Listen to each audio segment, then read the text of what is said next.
Ms. Populek, you can continue, please. Okay, thank you.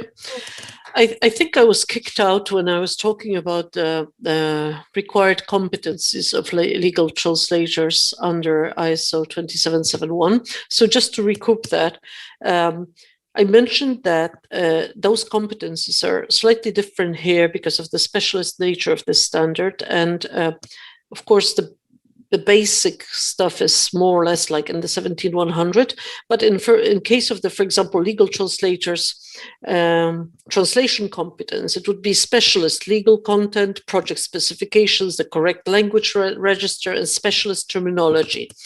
That would make it slightly different. In case of the second one, which is linguistic and textual competence, what would be different would be the need to know legal collocations, registers, conventions, and of course the ability to apply this knowledge, because that's the main part of competence, that if you don't have the ability to apply this, then it's not... Monica, yes? Sorry to interrupt you. Could you share, please, again your screen? Oh, I am sharing it. You can't see it, right? No, we can see you. Okay, just a second. I'll share it again. Sorry. Can you see it now? Yeah, it's starting now. It's okay now. Ah, okay. So I had to reshare it. Okay. Yeah, thank you. Okay, so we are somewhere here around the specialist legal field competence. As I said, this also includes the specialist legal field competence would also include things like appropriate up-to-date specialist legal language procedure, for example, for certifying a translation, which is also quite a useful piece of information here. And the competence in research would, for example, also, and information acquisition and processing would also include, for example, processing specialist source language content. Recording in progress. And, for example, a very important thing here with the research competence is that when you're looking at, if you're a legal translator, looking at sources, different sources, reference documents, for example, when you're trying to decide what to use, what sort of terminology you're going to use, you do not only have...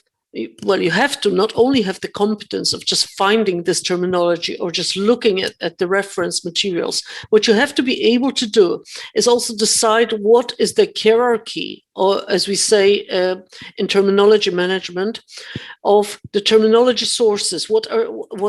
How significant they are, and you have to be able to pick the one that is most relevant and most credible. In other words, you're looking at stuff like figuring out which regulations, for example, are more important than others. Are we looking at regulations like for example, constitutions, or are we looking at regulations that are just some rules or simple regulations? You have to be able to decide in terms of what you're doing as a translator. The legal culture competence, as I mentioned, also covers stuff like behavioral standards, value systems. I tried to make this example of using different terms for what would normally be a he or she, which is they nowadays. And also not only the ability to understand the cultural and factual implications behind the different legal systems, but also what we call different approaches. And we refer to this as intersystemic, intrasystemic, and acultural systemic approaches. And the technical competence, interestingly enough, because of all sorts of developments, would also involve, in this case, something like, for example, knowledge of electronic signature systems. This is very useful, for example, for authorized translation. I'm an authorized legal translator, and I use electronic signature to authorize my translation very, very frequently nowadays. 10 years ago, it would be unheard of. And I think that sort of covers it. I'm not sure how we are doing with time now, because we seem to have lost 10 or 15 minutes, but I will try and speed up but not hurt the interpreters too much. So the next important section is the qualifications. And here I get asked about the qualifications all the time, because this is the main part that you want to be looking at if you're thinking of certifying under this standard. So it seems to be quite straightforward, but as far as I can see, because of the inability to notice at first glance the connections between the various parts, people get confused. So I keep getting asked, what's the difference really between the first and the second and then the fourth, for example? The difference is that you have to focus on the ands and the ors, basically, to make things really simple. So in other words, if a legal translator wants to certify or at least follow this standard, they have to meet one of the following criteria.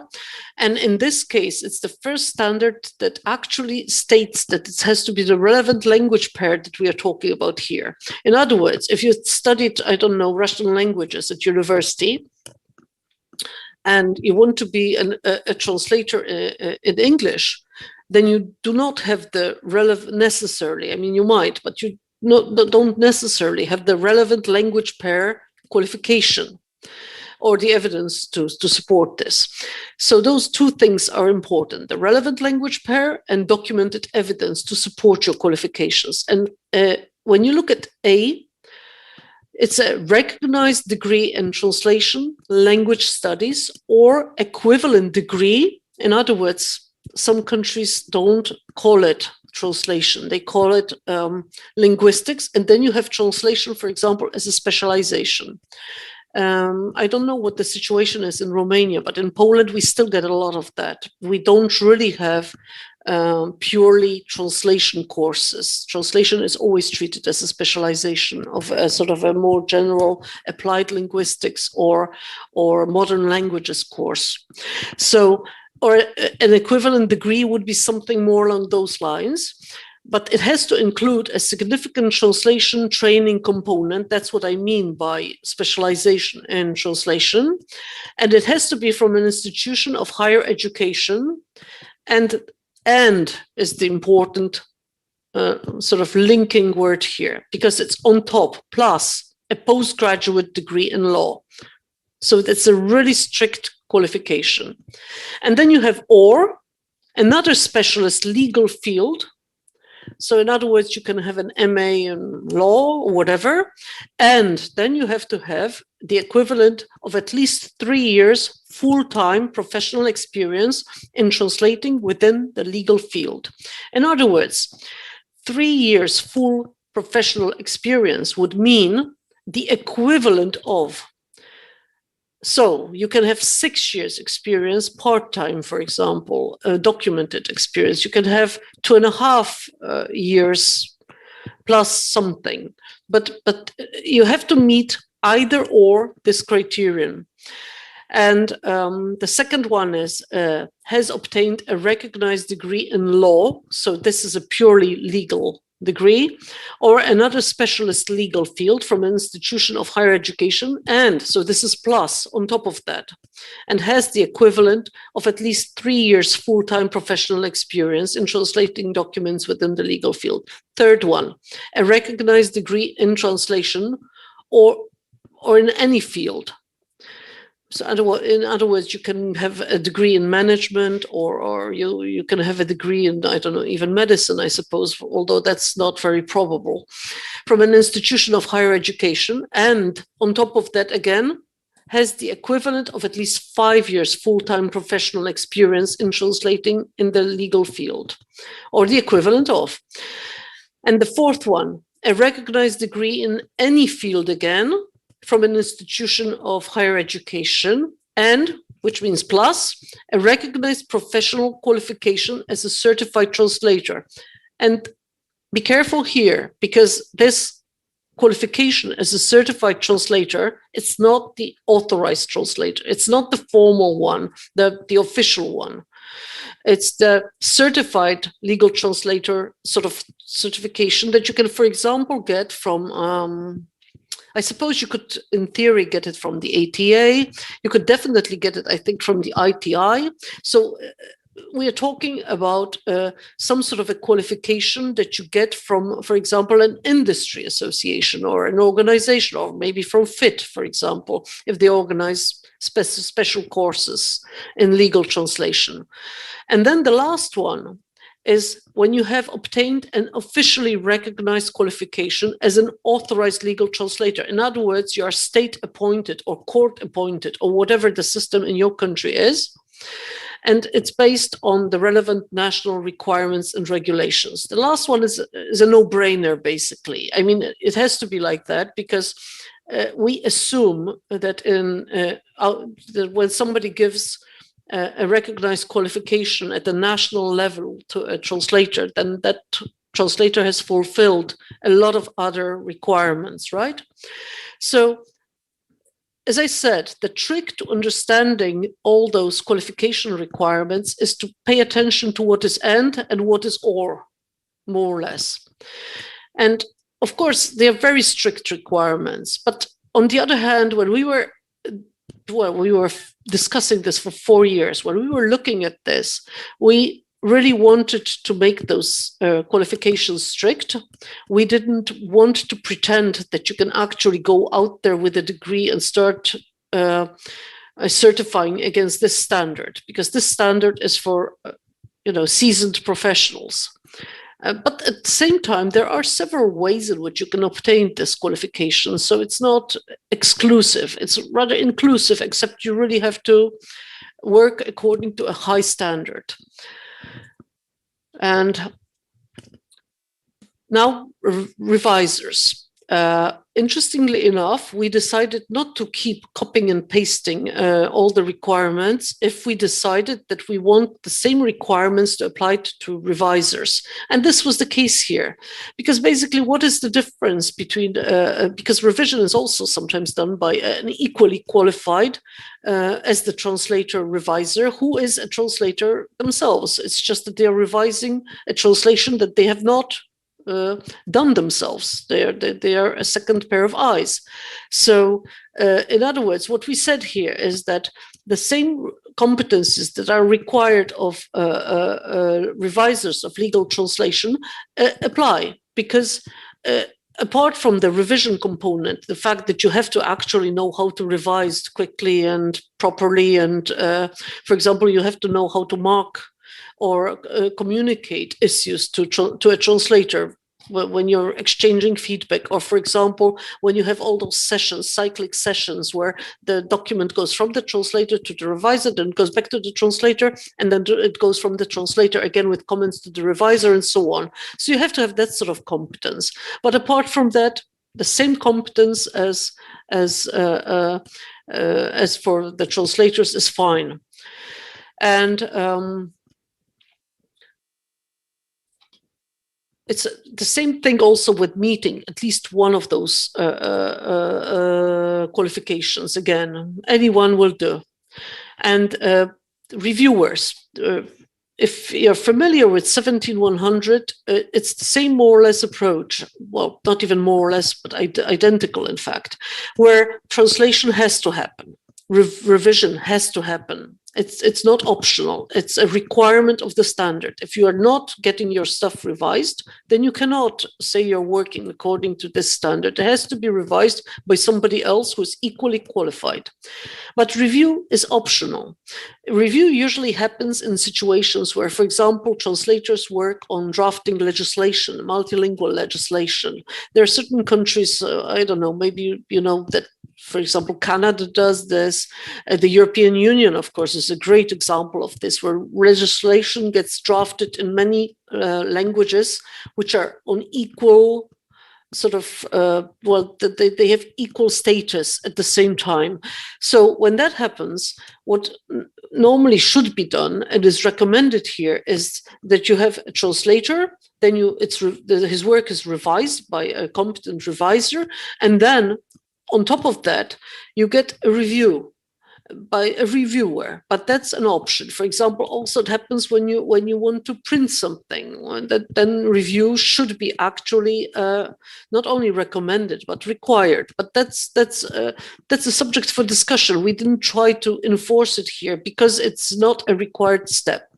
So however, we said if a review is performed, in spite of the fact that it's not required, but somebody wants to do it, then the requester, in other words, the requester is a sort of an American term that started getting used in standards a little bit as well, because it's quite neutral. It means that the requester has to ensure that the reviewer meets the following, let's say, 2 requirements. They're not actually 2, but one of them is the reviewer has to be an expert in the legal field. And the second one is that they have to have either a relevant degree qualification in law or another degree qualification and the equivalent of at least 5 years documented experience as a reviewer of legal text. The reviewer does not necessarily have to be a translator. Or the reviewer can have at least the equivalent of 3 years documented experience working as a lawyer linguist. Once again, here we worked on the principle that, of course, you might say that this seems to be a lower qualification than the ones for the translator and the reviser. But it's not really true, because if you look at the definition of a lawyer linguist, and if you look at the way that lawyer linguists are certified, or the way that they are employed, and you look at their sort of duties and the requirements that are made for lawyer linguists when they seek employment, you'll see that it's a similar case as with authorized translators.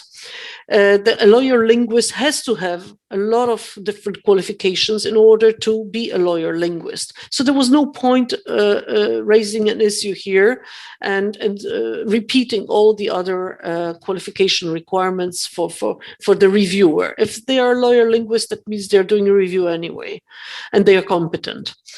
The 2 pairs of eyes principle, once again, just like in case of 17100, this is a consistent approach where one pair of eyes is the translator eyes, and the second pair of eyes is the reviser's eyes.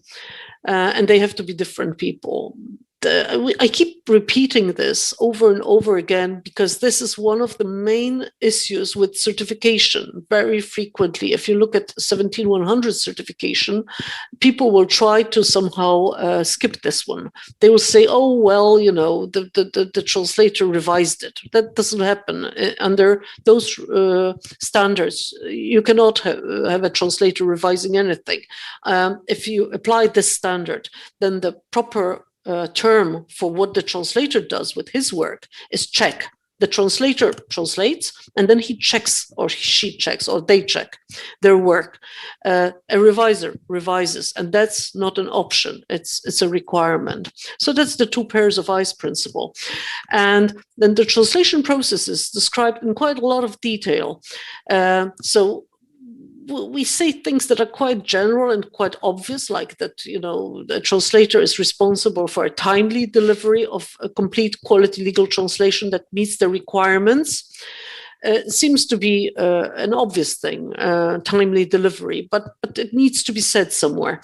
And then here we start describing a situation where the legal translator is working directly with the end client, and then they are fully responsible for the whole process, all of the steps in the process, which means that they have to fulfill all the specifications and ensure that revision takes place. The individual translator has to do this. They have to find a reviser and work with that reviser either as part of a team or in some other setting. And then they have to do all their project management and other translation service tasks by themselves. They are responsible for the whole delivery. So Another scenario, let's say, is where a legal translator works for a TSP, a translation service provider, as some sort of a subcontractor, or for another entity that might be treated as a subcontractor. And then they have to agree with the TSP to follow the process indicated in 6.1, which is the whole process for the delivery of translation according to this standard. And if they cannot agree, then of course they still work together if they want to, but this service is not done according to ISO 27771. That's the implication here. So the responsibilities, just to take a look at some of the responsibilities that we are talking about, if a legal translator is working alone as an individual or in a team, because if they're working for a TSP or an end client, some of these responsibilities will fall to the TSP or the end client, and only some of those responsibilities will be the responsibility of the translator. That was a difficult one to describe, actually. It was difficult to put it in the standard so it would be clear to everybody, but that's the main sort of idea here, and I hope that we've managed to convey this properly. So we're talking about identifying specialist terminology, which is terminology searching or sourcing or even harvesting if you're a terminologist. Doing specialist field-related research work, contracts with clients. You have to give the client a quote. You have to have a contract. You have to have some sort of an agreement with the client where it says what you're actually committing to delivering and what the client is expecting from you. Managing project-related terminology and other resources, pre-production, production, post-production tasks, which are described in the standard. And then checking, that's what the translator does. Final verification, if the translator is responsible for the whole process, like a project manager, then the final verification is also done by the translator. If not, then somebody else does it, somebody who coordinates this whole process. Final verification would, for example, mean checking if the translation is complete, if it's properly formatted, if it's in the right, I don't know, if it's done in the right system, for example, things like that. Providing project management, I've already mentioned this. Technical support, of course, if you're using systems and you have to be doing it in a certain way, then you have to provide technical support. You have to, for example, give the translator a license or give the reviser a license if you're working in a CAT tool, whatever is required. Engaging the services of revisers, I've mentioned this. If you're an individual translator, then you have to find a buddy, a teammate, somebody who is doing your revision, and they're properly qualified. Then you're working according to the standard. You have to. One thing that very frequently happens in the real world is that translators, when they make mistakes and they're faced with complaints from clients or whatever, they usually say, well, I couldn't get to the reference materials, I couldn't get to the proper terminology, the client didn't want to cooperate with me. So of course, that's true. It happens all the time. But here in this standard, what we actually say is that the translator has to actively request. They have to actively seek those things. They have to actively work with the client and request specifications, even if the specification is, well, do what you can within this time frame and whatever. That's still some sort of a specification. At least you know what is expected. Style guides, they're great, but if you can't get them, then at least ask for them. And then requesting that all project-related queries are answered. Also, if you have queries, you have to place them at the early stages of the project. You have to ask questions early on. You cannot ask questions when you're, 1 minute before delivery of the project. Those sort of things are mentioned here because they have never been mentioned anywhere else, in spite of the fact that they are completely obvious. and engaging the services, if required, of reviewers as well. If you're working on a publication project, then you have to find a team that will work with you if you're an individual translator. Proofreading, of course, you have to be careful of the terminology here, because proofreading and in standards like 17100 and 2771 means exactly what it is. Proofreading is not revision. Proofreading is when you are actually looking at the proofs. In other words, you're looking at documents that have already been prepared for publication, and you're just doing the final check after it's been set. The document has been set by somebody who sets documents, for example, I don't know, a DTP specialist or something, and then you're just looking at it to check if everything is okay, if nothing's gone wrong while it was being set for publication. So that's proofreading. It's not used within our industry standards for anything else. Legal translation service process. I've more or less talked about what it involves, but it's described also in quite a lot of detail. I've mentioned the agreement, the project preparation, the check, the revision, verification, correction, but I haven't mentioned signing off and record keeping. Signing off is a really interesting concept because translators have been talking about this for ages. It doesn't mean that they're necessarily all very happy about the fact that it's in this standard, because if you sign off on your own work, on the one hand, you get recognition and you're treated like a professional. But on the other hand, of course, it's a liability issue because you have to take responsibility for your work. And also signing off doesn't necessarily, and we state this here in the standard, mean that you have to actually put your name on it or signature or something. You can, for example, code it. What is important is that somehow, one way or another, if you're working as a professional legal translator, you should have a system whereby you know, and everybody else on your team knows what you did, what the revisor did, what the reviewer did, what are the versions, and how to identify you in the future. For example, 3 years from now, if somebody wants to continue the project and do an update on it. So some way of signing off makes absolute sense, and it doesn't necessarily mean any sort of primitive signature type of signing off. Authorized certification. I've already mentioned the fact that there are systems where when you're doing an authorized translation, you're required to do certain things. And in most countries that will involve, for example, stamping the translation, putting a little sort of formula on it that it's a true translation from this language, that language, using a lot of descriptions that tell you whether the document is an original or whether it's a copy, and then a way of authorizing it. It could be a signature, it could be an e-signature, it could be anything. Anyway, there are certain rules that need to be followed if those rules are in place.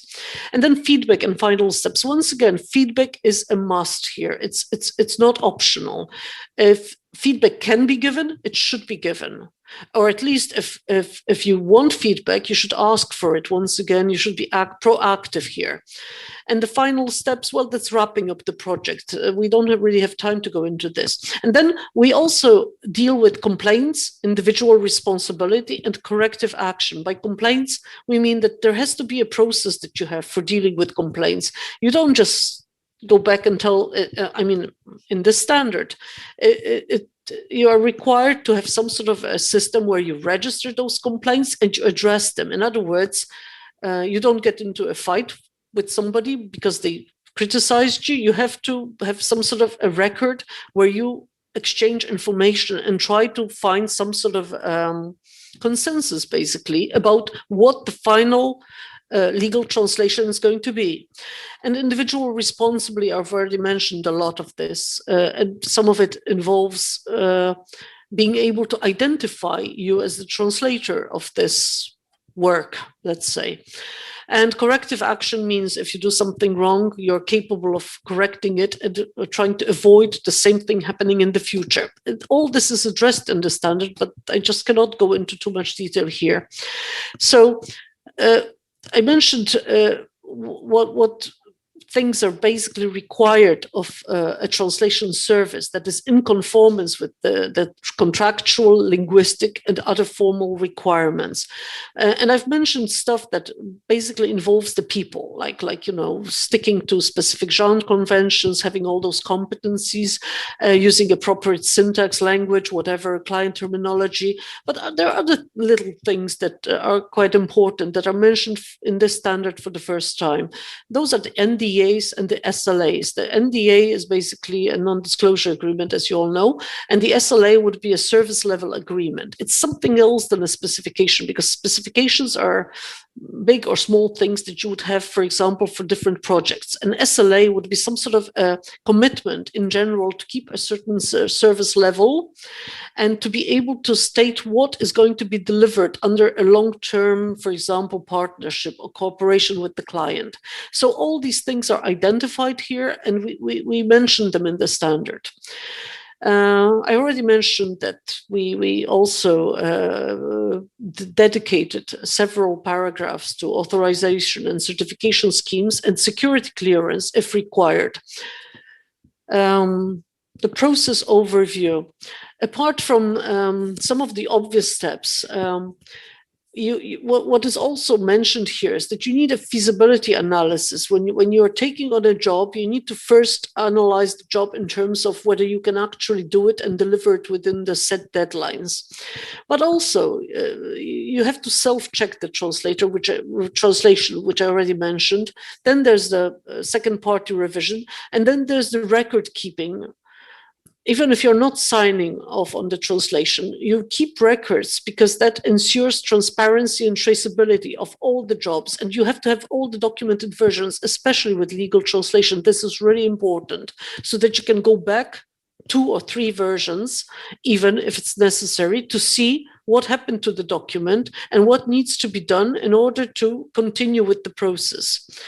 The procedures, like authorized certification procedures, often also require the translator to have knowledge of, for example, legalization of the documents. In some countries, it's enough to just stamp it and that's it. And you can go and use it in legal settings. But in other countries, when, for example, you're producing documents for another country to be used abroad, what you have to be able to tell your client is like, either you have to go and notarize this translation, or you have to go and get a legalization, some process going.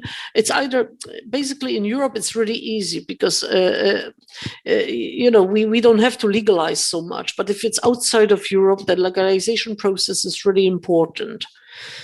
And feedback, as I mentioned, by all parties, and final steps, the records, and keeping them at least 5 years. We have put this in the standard because people sometimes don't understand that it's not only for tax purposes that you keep your records for 5 years plus, but because of continuing projects or because of complaints that may be actually brought to your attention like 2 or 3 years later. If you're working in this legal field, you might be dealing with, for example, book publications or legislation which will turn out to be, that might be, basically it might contain errors. I had a situation like this where I had to be correcting an error, and I had to go through the whole process of correcting an error in very important legislation that concerned children, kidnapping of children. And this error was a linguistic error. It was a translation error. And it was corrected 10 years after the publication of the legislation. So that happens. Confidentiality, security, and professional liability insurance. Once again, those are things which are really obvious. I mean, non-disclosure agreements are obvious, but even if you don't sign a non-disclosure agreement under this standard, you're still required to keep all the information confidential. And also, for the first time, this standard mentions other obvious things, like, for example, documents have to be kept secure and safe. I mean, you cannot have a dog eating your documents. You have to make sure that nobody steals them and nobody has access to them. Because in legal settings, most documents contain some sort of confidential or information or personal details. So this requires a special sort of level of security and confidentiality from the legal translators. Also, this is a really tricky issue in our industry.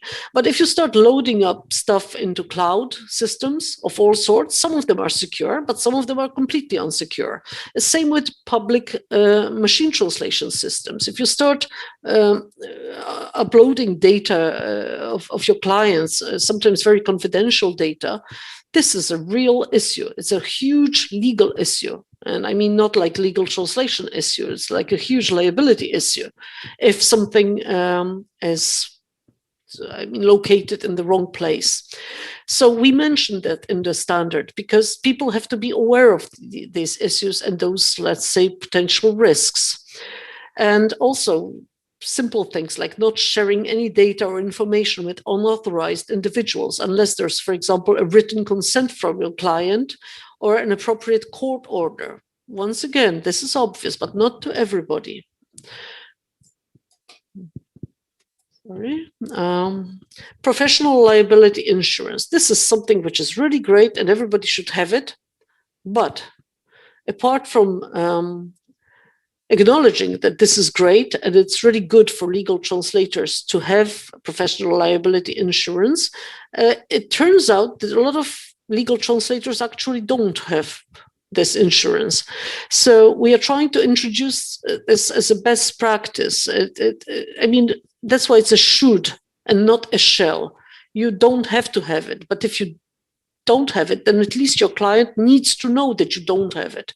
So in order to prevent misunderstandings, we at least introduced a clause which says you should carry it, which means you don't have to. But if you don't have it, then you at least have to inform your client that you don't have it in writing. Otherwise, you're not working according to this standard because the client may say, oh, I don't care. You don't have to have it. I will take you anyway because you're a great translator. But the client needs to know this. Just like, you know, in the big world out there, if people are using actually machine translation, I mean, I'm not talking about legal translators because we've ruled out this possibility basically here, at least in this context that we're talking about. But in the big wide world out there, if you're using machine translation, that might be fine with your client and you're post-editing it, but the client should know about this. So this is the same sort of principle that we are following here. And professional development and industry involvement. That has also never been discussed before. I mean, no, it has been discussed before, but it's never been sort of written down anywhere as a requirement, and it's not definitely been written down in any standard. So what happens here is that we have, after long discussions, decided that it is really reasonable if we are all great professionals to accept the fact that we should dedicate or devote at least 5% of our time to what we call continuing professional development. In other words, that means training, updating your knowledge, investing in continuing professional development in all the different ways that professionals should do it.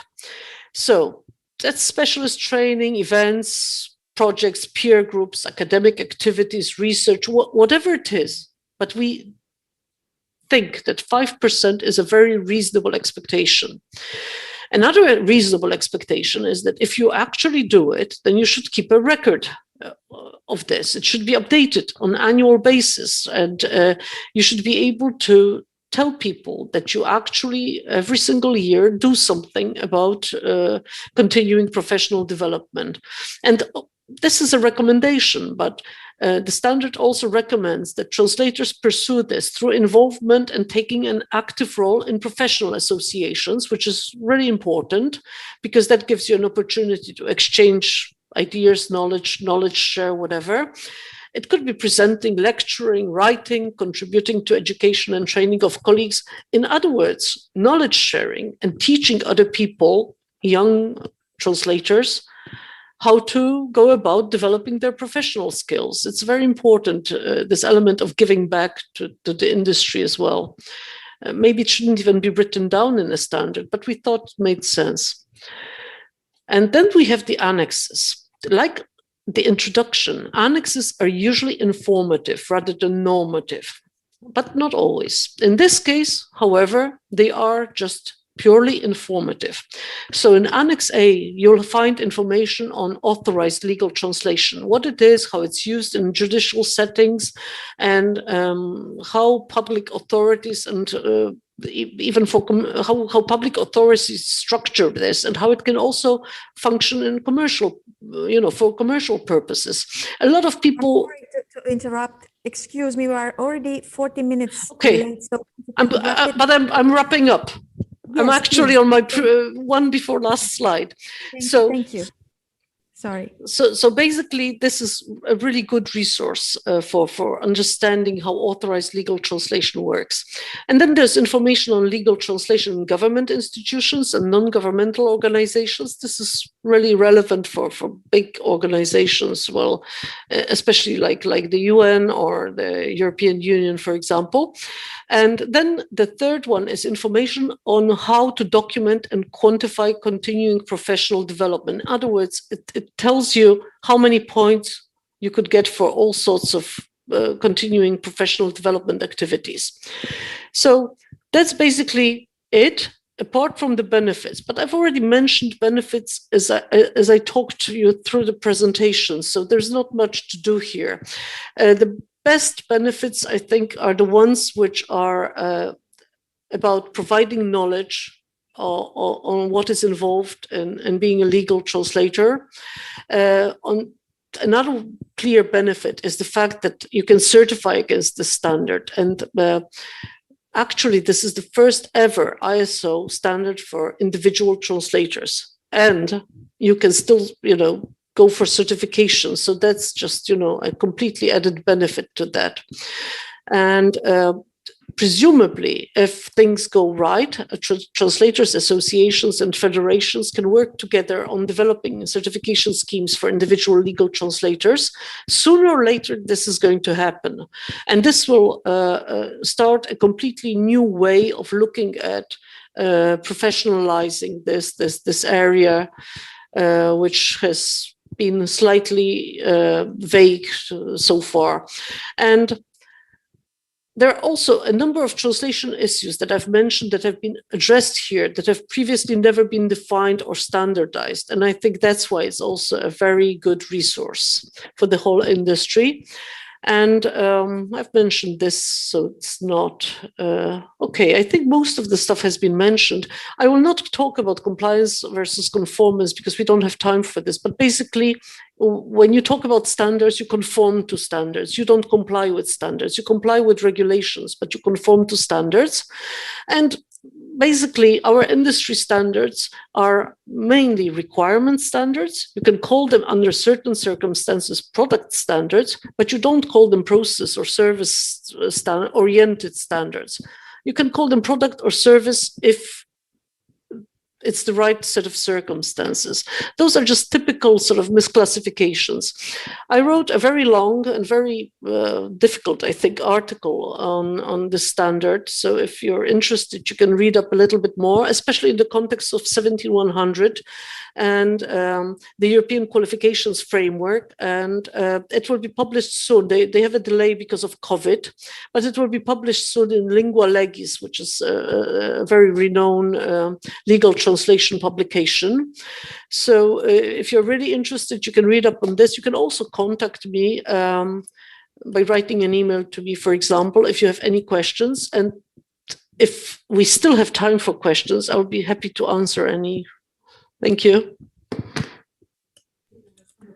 Thank you. Actually, there are a few questions that have already been answered in writing. So now it's up to you whether you want to reply orally or in writing to the remaining ones. I think it will be quicker if I just reply orally. Okay. So the floor is yours for the Q&A. Okay, while we wait, the question is, are there any specific details in the standard about translating into the B language? I have mentioned this, I think, when I was talking about qualifications, that they have to be relevant qualifications. So in other words, we don't discuss A, B, C languages. Like, for example, in the conference interpreting standard, you will see a big discussion about this, but we do stress that it has to be the relevant language pair where you get your qualification. So in that sense, we do talk about languages, but we don't go into a lot of details because we did go into a lot of details in other areas. So it's obvious, but it's not discussed in detail. So that's the answer. The least relevant qualification seems to be the academic specialized translation program one. Oh, big discussion, big controversy. Even a master in specialized translation doesn't count for much, I see. What about bachelor degree in specialized translation plus masters in legal translation itself? No. The answer is no. And the reason for this is that in spite of the fact that basically the people who develop academic specialized translation programs or courses or whatever you want to call them, whether they are BA or MA courses, actually think that this is somehow even better than doing a legal degree. From the point of legal translators, I don't know, experience and reality, it's not. I mean, doing a legal degree is a legal degree. It's not the same as doing an academic specialized translation program for legal translation, because the program, if we put something like this in the qualifications, I mean, I'm talking now from the point of view of the editors and the experts, that what would happen is it would apply equally to proper master specialized translation, legal translation programs, like, 300 hours, MA, serious university, but also it could be any college of higher education, whatever, a private little college that would be just offering you a quick course, and they would call it a proper legal translation course. So we couldn't do this. So you are right. I mean, Annika Marina, you're right. You're right. It doesn't count for much, but there's a very good reason why it doesn't. And there's always a way of going around this if you have the relevant experience, of course. Okay, how can we achieve a professional liability insurance? That's a really easy one. Nowadays, most big insurance companies offer this to individuals. 10 years ago, it was still a problem. Nowadays, it's really easy. You might have a problem if you want huge insurance, for example, one with a huge premium, but the regular insurance is, for example, in Poland, it's offered, I think, by 10 companies nowadays. And individual translators find it very easy to get. So I don't know what the situation, of course, is in Romania, but I think it should be more or less the same. Is there a quantity criterion that goes along with the years of legal translation experience? Example, number of words? No, we avoided this. We made this mistake by agreeing to something like this in the post-editing standard. MT post-editing standard. It's a huge disaster, because once you start going into quantities, it's impossible to really document them properly. So we just focused on years of equivalent experience. As I said, it could, if it says 2 years, full-time experience, that means, 40 hours per week working as a legal translator, for example, in a legal office. But if you're doing it part-time for some reason, that's fine, except you have to have twice as much, right? And this is achievable. In fact, most translators that consider themselves professional legal translators, they don't have a big problem fulfilling those qualifications based on experience, at least. Okay, I don't see any other questions, so I suppose those are all of them, and I hope I've tried to answer them. If you have more questions, I'm really happy to answer them in writing. You can write to me. Okay. Exactly. Mulțumim foarte mult pentru această prezentare. Thank you very much for your presentation. And indeed, if you have further questions, my proposal is that you should write your questions because we are much delayed and I wouldn't like to risk the situation where we have to suddenly end our event. Now we move on to the next presentation, importance of linguistic resources for legal translations. Mrs. Laura Mihailescu, a bachelor degree foreign languages, the University of Bucharest, and she earned a master's degree in conference interpreting. She has more than 20 years experience in the translation, legal translations and revision, especially EU acquis and human rights. Currently, she is leading the Translation Coordination Service and she is the national representative on the ELRC committee coordinating the European linguistic resources. Mrs. Mihailescu, please. Hello, thank you. I am going to try and limit as much as possible my presentation because according to the agenda, I should have already ended. I will share my screen now. Unfortunately, I can't. I did send you my presentation. The message is host disabled participants screen sharing. So if you could share my presentation, I will do that. It must have been the technical issue we had earlier. I will already start presenting, delivering my presentation. I just wanted to give you a few some information about the European Institute of Romania. This is a public institution. It started operating in January 2000. It has 4 key areas of activity: European studies, training, communication, and translations. Currently, it is under the coordination of the Ministry of Foreign Affairs.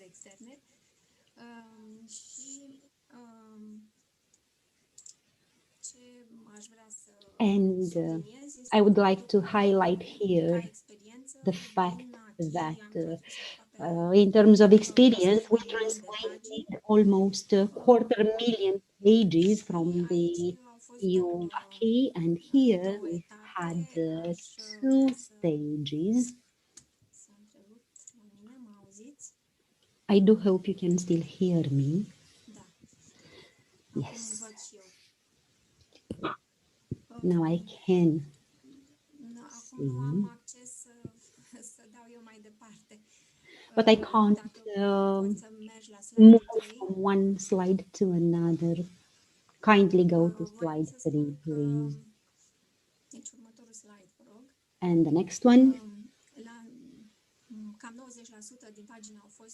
About 90% of the pages had been outsourced for translations, and we only revised them. We used the acquis terminology, but the ECHR case law was only translated with translation memories, so it was done in-house. Currently, we are doing ECHR case law, and last year we started translating UN documents. We also have 2 other protocols in force. And now I will move to linguistic resources and some examples. We talk about translation memories, the term bases,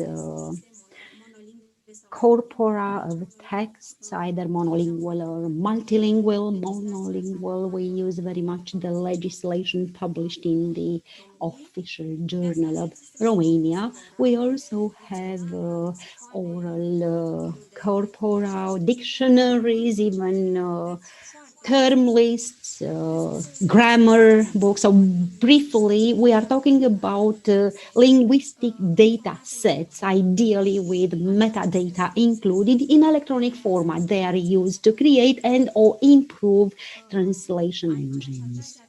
Here I would indicate that there is a great difference between translation memories created by translators and reviewers and the automatic translation. This is improved based on the translation memories with translations performed by translators and revised. Very briefly, what is for us the quality of legal text? It means we render precisely, accurately the meaning of the text from the source language into the target language. We need to render the intent of the lawmaker. Very important again is that our text should be checked by law graduate, and the other points stand for anyone, any type of text, namely terminology, accuracy, and consistency. Why is it important for a legal text? For example, if we have text in different foreign languages, if we look for keywords in a database, we should receive the same number of documents in English, in Romanian, and in any other language. Also, we need grammar and orthography to be correct. Legal translations, we all know this is more difficult, first of all, because there are different legal systems. There are many branches of law, and another issue is that we cannot insert translators' notes, we cannot paraphrase, and we all know there is a very specific style. We have many Latin expressions and fixed phrases and passive reflective verbs. Well, I will move on. And the linguistic resources.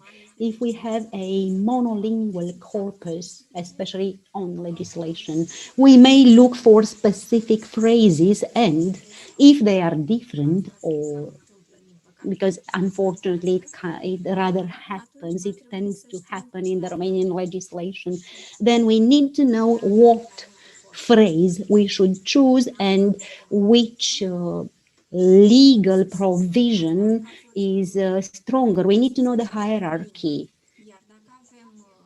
of laws. In talking about monolingual resources, for bilingual resources, translation memories, obviously it is very helpful if the previously translated phrases are recognized and rendered. Now I will move to challenges. The fact that linguistic resources are not perceived as being important data. Generally, and especially in Romania, they are not recognized as open data, reusable data.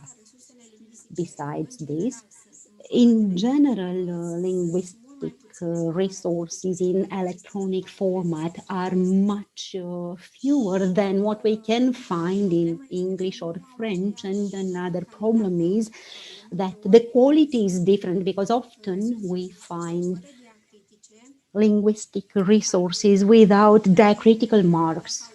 And some of them, even if they do have the diacritical marks, are not necessarily compliant. They do not conform to the current standards, to the current regulations of the Romanian Academy. Or we have the older form of words. This might not seem that important, but if we want linguistic resources that we should be able to integrate into a translation memory, then these non-compliant linguistic resources must be processed, and this is very time-consuming. Luckily, for legal texts, there are not so many issues about the diacritical marks. We do have a law which generally is rather wide known among translators, but it is not always complied with in society. Maybe you saw different companies, or they are basically not using diacritical marks. Why is it important? Technically, you know that currently all sorts of technologies are developed enabling reading written text. Maybe you received alerts where a machine is reading the text, and obviously if it doesn't have diacritical marks, it will be at least strange messages. Another challenge is that generally translation is not considered an important activity. Often the translation is, here I talk about public institution. Often the translation is performed by someone who does not necessarily have translation tasks in the job description, or did not necessarily graduate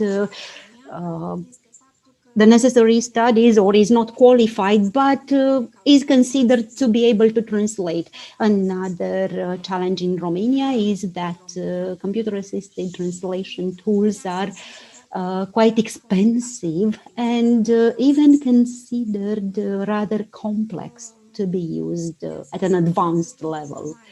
Lack of funds for training. And if I speak here about Trados, as you see on their website, a certified trainer for Trados for Romania can only be found in Hungary, and that's not very easy always. Well, now with so much online training, it might be more accessible than before, actually. And then there is another issue. Generally, there is little cooperation between experts with advanced IT knowledge and linguists. Another challenge is that, for example, in Romania, the public institutions are frequently reorganized, and the contacts we established formerly must be renewed, and well, basically it's time consuming. There is also a pretty significant reluctance in sharing linguistic resources, both by individuals and by institutions. Even more so when currently we need to be very careful about the GDPR and personal data. We also have contracts or agreements without sub-product delivery clauses. For example, if translation is ordered, outsourced, usually this is not accompanied by translation memories, sometimes for a very simple technical reason. that institution does not have the software to open such translation memories. There are agreements which do not clearly specify the intellectual rights. There are linguistic resources which are not archived or classified based on confidentiality, intellectual rights or copyrights, field language pair, and then the actual technology, computers, servers. Certain translation software require quite important technical resources. I just wanted to mention good practices in other countries. Here we speak of the countries which, besides a language policy, they include references to technologies and the necessary budgets. And here we have the example of Iceland, Norway, Sweden, Spain, Estonia. At the end, I will provide you the link to the white charter where you can find more details. Since my presentation will be shortened. A very good practice was mentioned in Norway and Sweden. They have an institution appointed at central level to collect linguistic resources, then coordination of necessary translations for public institutions. We see this in Finland and Germany, and in Germany and Slovenia, another good example, they use computer-assisted translation programs. In Germany, even from the 70s, so they have a high level of knowledge about such programs, and they use them extensively, and the fact that they use it centrally, it means they have different groups and they exchange good practices.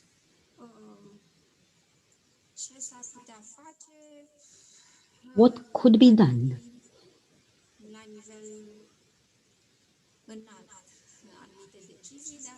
There is a need for high-level decisions, but each and every one of us could do something as well.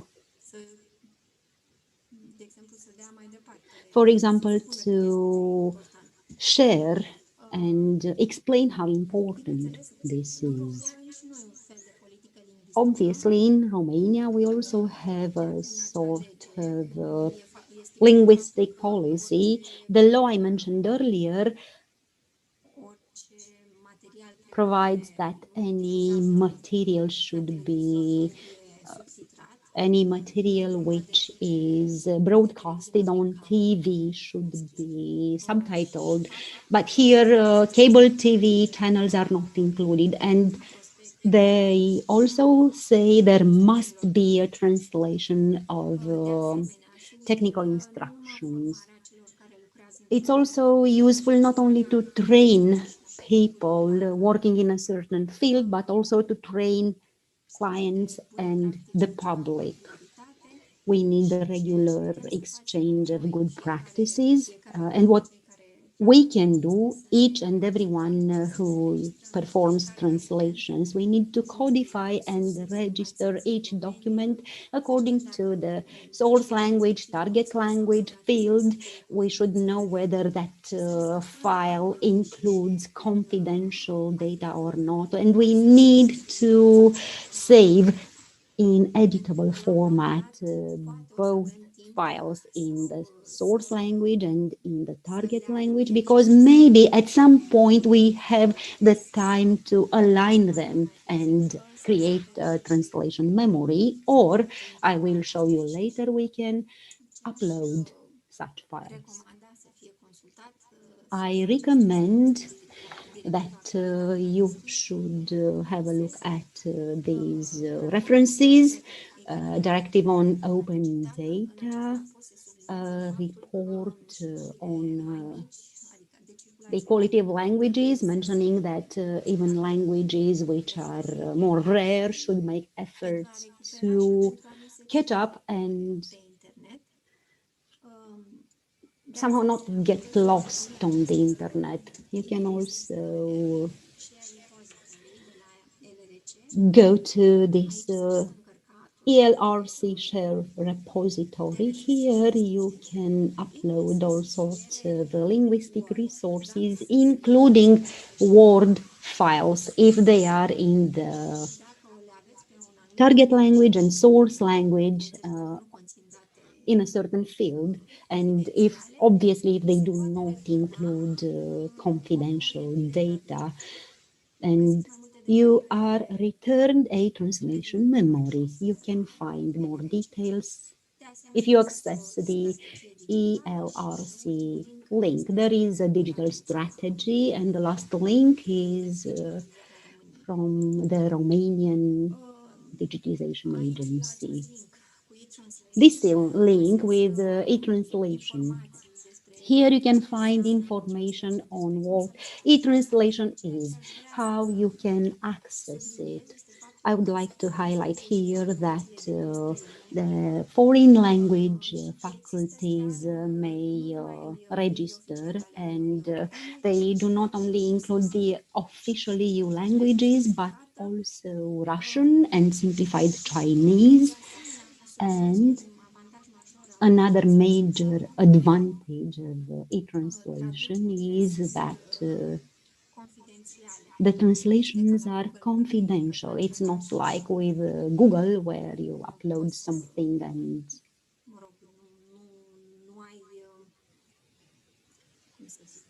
well, you don't have, well, you are not certain that they are not going to be reused.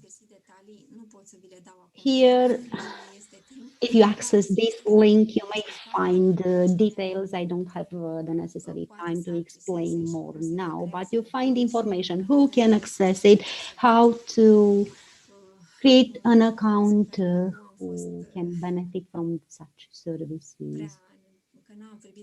Thank you. I hope I was not speaking too fast. I can now answer your questions, if any. Thank you. Thank you. Indeed, e-translation is a useful tool because obviously we have GDPR limitations, and clearly things are not ideal in Romania when it comes to resource sharing or to sharing useful data for translation for translators. The e-translation is a specialized translation search engine, which, and if we speak of small and medium enterprises which may have access to e-translation, here we are not only talking about companies, but also about freelance translators,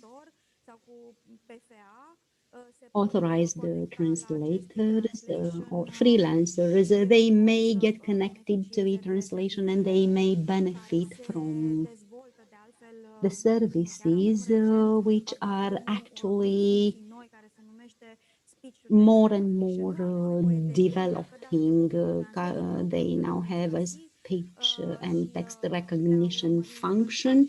You will easily find it if you Google it, and then you may follow the steps you need to take to access and benefit from e-translation. We have questions as well.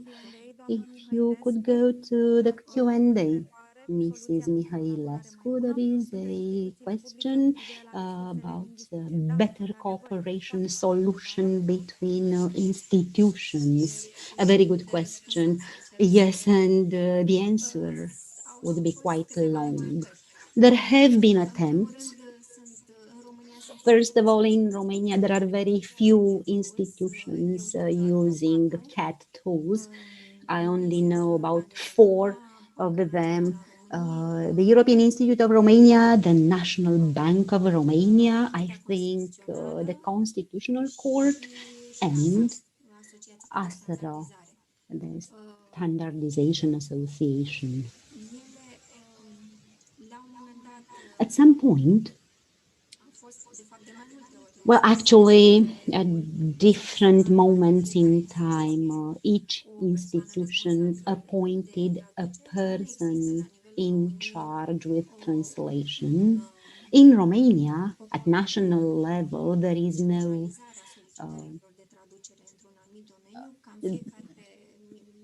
body that would centralize the translation demand in a field or another. Each ministry would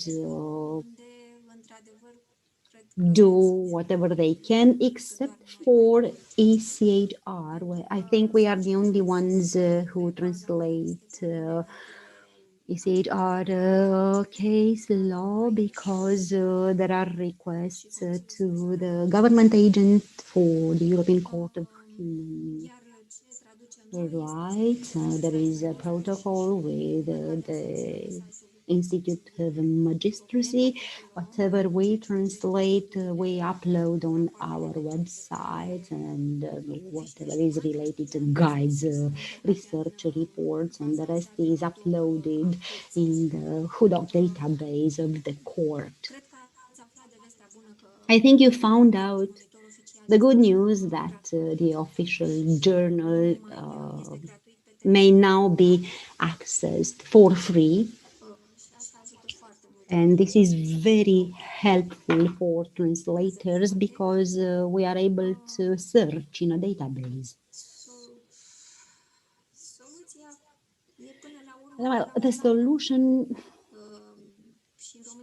eventually depends on each person, and since in Romania ministries or the government structures get reorganized all the time, then it's like the Sisyphus work. You have to start all over again and explain all over again. But in Romania, we uploaded some things in the ELRC. Unfortunately, we did not know from the very beginning how to do that. We introduced some confidential documents in our translation memory, so we cannot share it because we would have. And now we do not have enough staff to start cleaning the memory or realign then the documents, because this year we actually have a lot of work to translate both ECHR and UN documents, and due to the COVID, we cannot accept interns, but at some point I hope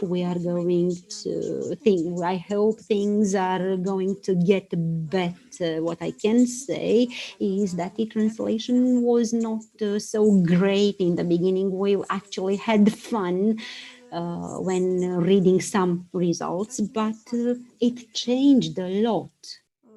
Asta înseamnă că tehnologia este normală.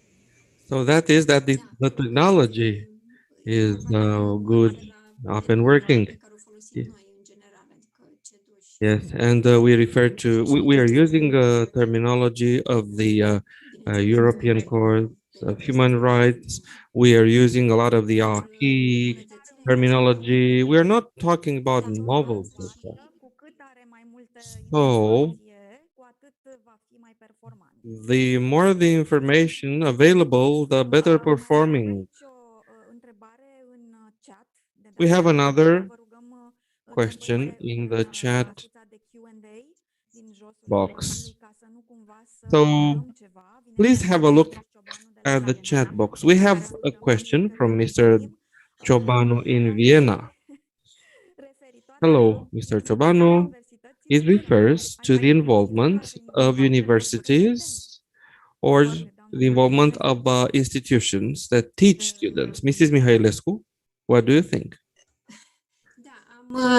Aici noi ce am Well, încercat noi yes, să facem, aveam acele stagii de un stagiu we era de have 40 de ore. traineeships. Aproape 3 luni de lucrat cot la cot cu noi. So we had like training sessions of about 3 months. Some universities Noi, de exemplu, lucrăm cu don't Traducerile, have nu them. fac reclamă, dar We are working with Trados. I'm not advertising Trados, știu că la but this is for the sake of clarity. The Bucharest University, the French department, used to have some licenses. There were some licenses in Cluj University, but the problem is the difference in versions. Well, the versions need to be compatible, and at some point, we did have a partnership when the key was being translated. Students from some universities prepared some lists of terms. That sort of collaboration is extremely useful, but it involves a lot of time, a lot of involvement and education. We are 3 translators, 3 lawyers, linguists, and 1 project manager. And physically, there is not enough time. If we want to have training sessions and partnerships that are effective, then each person should have a personal mentor. And I don't think that is feasible. Well, thank you very much. I propose to move on. And if there are any other questions, those should be asked in writing. The next presentation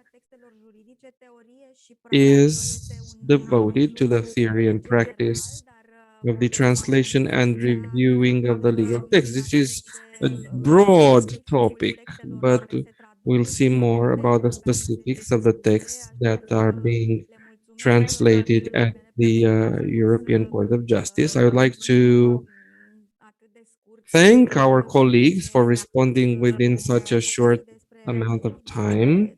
They will be talking about that sort of legal texts. Elena Seifert, a graduate of the Bucharest Law School and of the Romanian French College of European Studies. She has an experience of 12 years in the legal area as a lawyer of the Bucharest Bar Association. She is specialized in commercial law, financial and banking law. She's a lawyer linguist, and she's been working so since 2015. And her co-worker, Mrs. Veronica Durbacă, also a graduate of the Bucharest Law School and an MA of the Faculty of Foreign Languages. She's been translator also for the Council of Europe, Council of Europe since 2006. Ladies and gentlemen, you have the floor. Thank you. Please let me share my screen.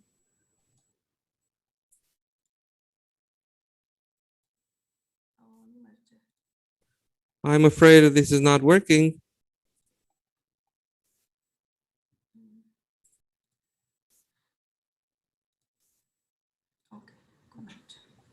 Now it works.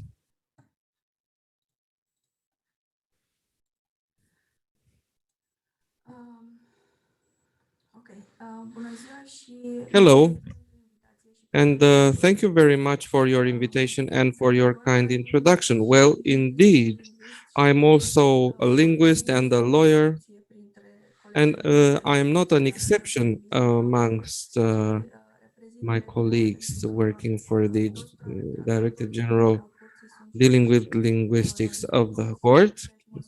All of the translators in the court are linguists, are also lawyers, The only specifics that separate us are the languages that we use, and the reason why we need to be lawyers is obvious, because the case law of the court is a source of law, so all translations need to be correct and accurate, not only linguistically but also legally. When working for the court, we are not only aiming for linguistic equivalence but also for legal equivalence. We are using national legislations, the EU laws and regulations, and of course that each country has its own specifics and peculiarities. We are translating documents that are used by these institutions. We are translating requests for preliminary rulings, the associated communications. We are also translating summaries of the requests for preliminary rulings and summary of the communications. Also communications for the applications in cases focusing on matters different than the preliminary rulings, conclusions and pleas of the advocates general, orders, opinions and rulings of the courts and tribunal, and also summary decisions. Probably the most important issue is the sources, the terminology that we are using in the translations of the court. There is a hierarchy of the sources, and probably it goes without saying that the most important source for us is the union law. Therefore, the primary law, the treaties, the Charter of Fundamental Rights, and the secondary legislation, such as the regulations, directives, decisions, opinions, recommendations, and guidelines. The place of these sources at the top of the pyramid of the sources of terminology derives from the principle of the primacy of the union law onto the national laws of the member states. Another principle is the autonomous character of the law of the union that uses its own terminology, such as nationals, workers, approximation of laws, good administration. These are all notions that do not exist in the national laws of member states, or if they exist, they are not to be construed as their peers in the law of the union, not necessarily. Then we have the case law, the jurisprudence of the Court of Justice as an autonomous source of law that derives from the competence of the courts to ensure compliance with the union law according to Article 19 of the treaty. Also, the sources of terminology differ depending on the sort of document that we translate. Since time is pressing us, I've chosen the most complex sort of document in order to exemplify how sources are ranked and how we work with them. In the case of the decisions that are pronounced in cases involving requests for preliminary rulings that are submitted to the court by national courts, the ranking is the following. First of all, the law of the union prevails. We are looking a lot at the EURLEX. We also have a file that our unit created, and that includes the correct translations of some secondary legislation acts that have been mistranslated and they haven't been rectified yet officially. We also have the union case law, especially the one which is mentioned in the request, and also the connected cases or similar cases for which we're looking a lot of EURLEX and the website of the court. We also have a file of our own with quotations that are quite frequently used in the rulings pronounced before Romania became a member of the EU and that haven't been translated officially in Romanian. And we have also the national law. So we are looking at the connected cases or similar cases coming from the same state. And if there is no previous translation of the quoted legislation, then we make the translation our own in compliance with all of the other sources. Of course, we are taking the text from the official gazette if the legislation is Romanian. So we are not translating or retranslating.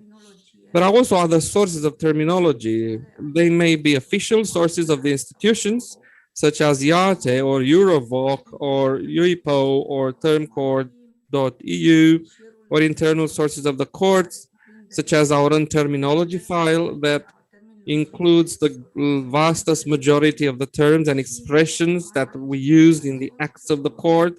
And of course, the matrices that are files containing standardized formulas that we've extracted from acts of the court and that refer to the procedure of the court. Not lastly, we need to comply with the writing conventions that are all described in the files that we created within our own unit. And we also need to comply with the rules of grammar that are, carved in stone in the Academy grammar book, the national explanatory dictionary, and other Romanian dictionary. Then there is the request for preliminary decision that we have already translated in compliance with all of the above mentioned requirements. And there are the conclusions or the pleas of the Advocate General, if there is one in the respective case, that are to be translated in compliance with all of the requirements and sources mentioned above.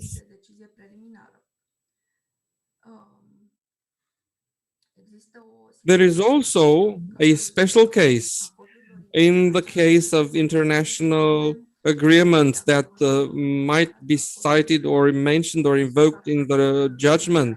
More specifically, if Romania signed the respective agreements or ratified it, but the Union has not joined or adhered to that on its own behalf, then we will be using the translation in Romania's official gazette.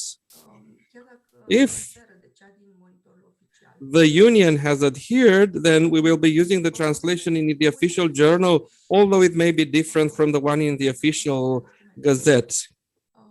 Well, these are quite numerous. Requirements are quite numerous, and they only regard a sort of document. As you may see, our translations are primarily the outcome of our own research and documentation.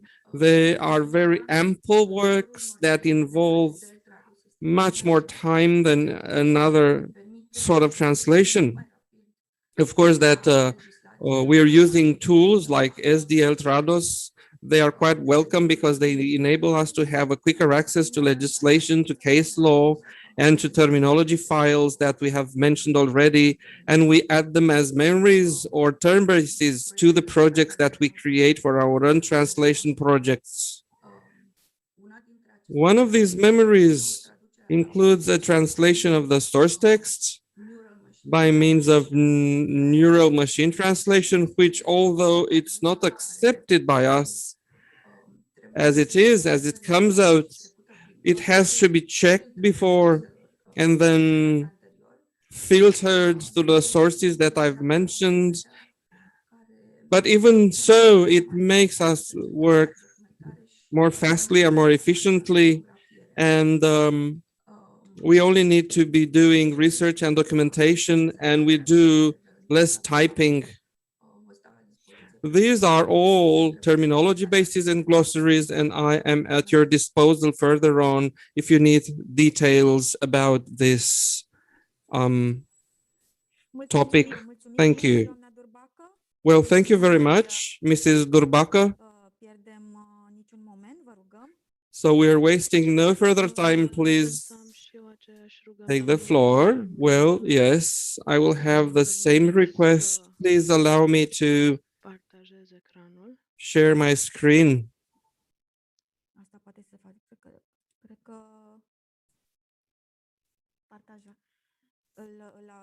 puteți partaja? Ar trebui să puteți să-l partajați. Can you share the screen? I think you should be able to share your screen now. Da, este în regulă. Voi sări o parte Yes, so well, I'm going to skip the introductory part in order to save some time. Well, my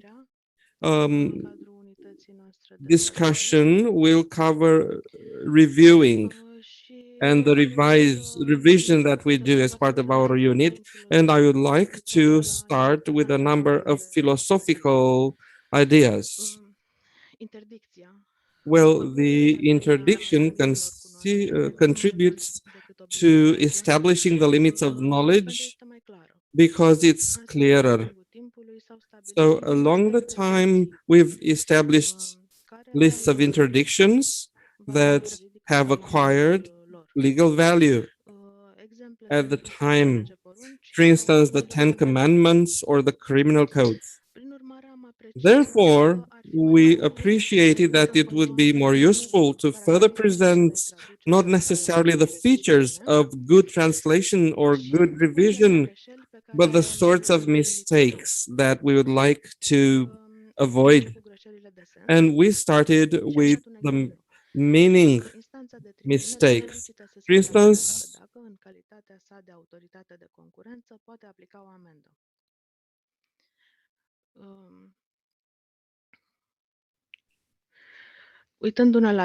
we looked at the source text, which is pretty clear, and we know the fact that the competitive authorities are different from the courts. Then we can see quite clearly that this is an error of sense. And of course, the translation should have been different. For instance, the remanding court required to establish whether the competition authority may charge a fine. And then there are other mistakes. Mistakes of terminology. For instance, a general term is used instead of a legal term, or correct legal terminology is misused. And one term is invented by means of machine translation, or there is a confusion of paronyms. And these are just examples. For instance, cases are merged and not connected or joined. Also, the last example, a paronym confusion, which is quite interesting. For instance, a third person is used instead of third party and so on. Other categories refers to the hypothesis where a correct legal term is used, but not the one which is used in the relevant law. For instance, the VAT directive uses the term taxable person, using taxpayer is correct legally, but it will be corrected because it does not reflect the actual terminology. A number of remarks. For instance, when there is an evolution of terminology in successive acts of secondary law, the use terms has to be taken from these acts, and you need to invoke the latest version of the acts. The second thing is that whenever we find a serious mistake and a conspicuous mistake in the terminology of the secondary piece of legislation, we need to correct the citation and use the correct term apart from the citations while we explain our reasoning and the sources in the comments. The third category of terminology mistakes are generated by confusion, mistaking the context of union law for each other, identity of concepts that are being mistaken one for another. So it involves a lot of research on URLEX. Also, the context of national law in the request for preliminary rulings. The rule is that sometimes concepts overlap imperfectly. So you need to do a lot of compared law work. So the senses are different. Well, in two different codes enacted by two different member states, notions will follow the rule of the imperfect overlapping concept. So we assume that they are identical, but they are not identical. So we need to go to the very sense of that word. So we need to find the equivalent in the Romanian system of law. So we are making equivalencies not between terms, but between concepts. The third category of mistakes involves the phraseology mistakes, the wording mistakes. They are not as serious as the terminology mistakes, but you know, the legal style needs to be taken care of because sometimes it is conspicuous and obvious that a certain text has not been written by a legal expert. A big help for that is looking for full text on Urlex or Lengay. Another example is that sometimes you say the justification of the request, but you're not supposed to use that word, but you're supposed to say to support or substantiate the request or use other purely legal term. Also, the advocates general have their own personal style, and usually they are using legal and administrative terms, never general or familiar terms. There are some words mentioned in a footnote of a German of advocates general, which is translated like, it is my understanding of the sentence that. So the correction is fair. It will help you understand the original sense, but the wording is not adapted, the text is not worded according to the legal and administrative style of the Romanian law.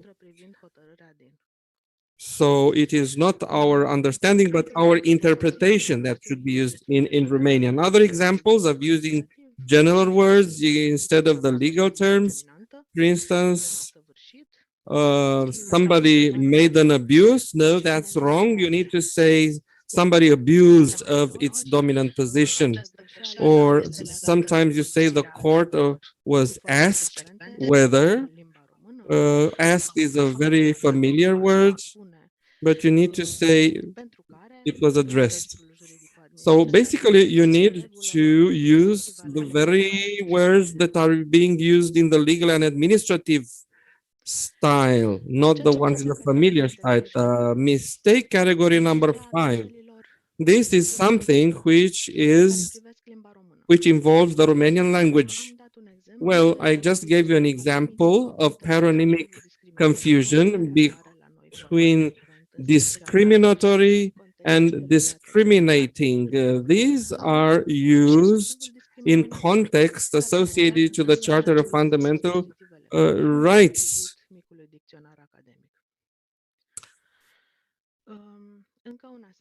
Another issue associated to Romanian language is the clarity of the expression. And of course, there are things that are quite biased or ambiguous, such as this text.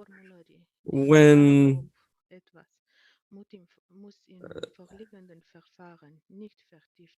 you translate a text from German,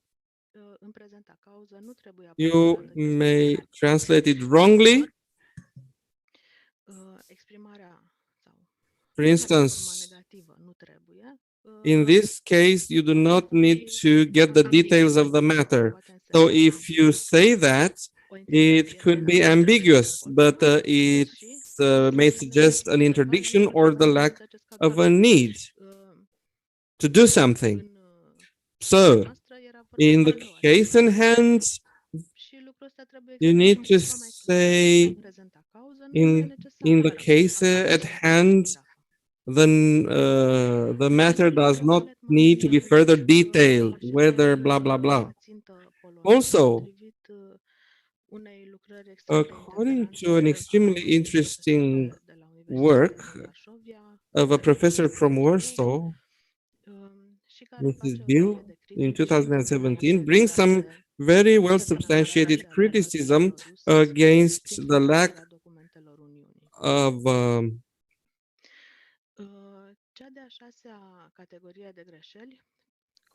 the fact that the language is not natural in some translations of the documents of the Union.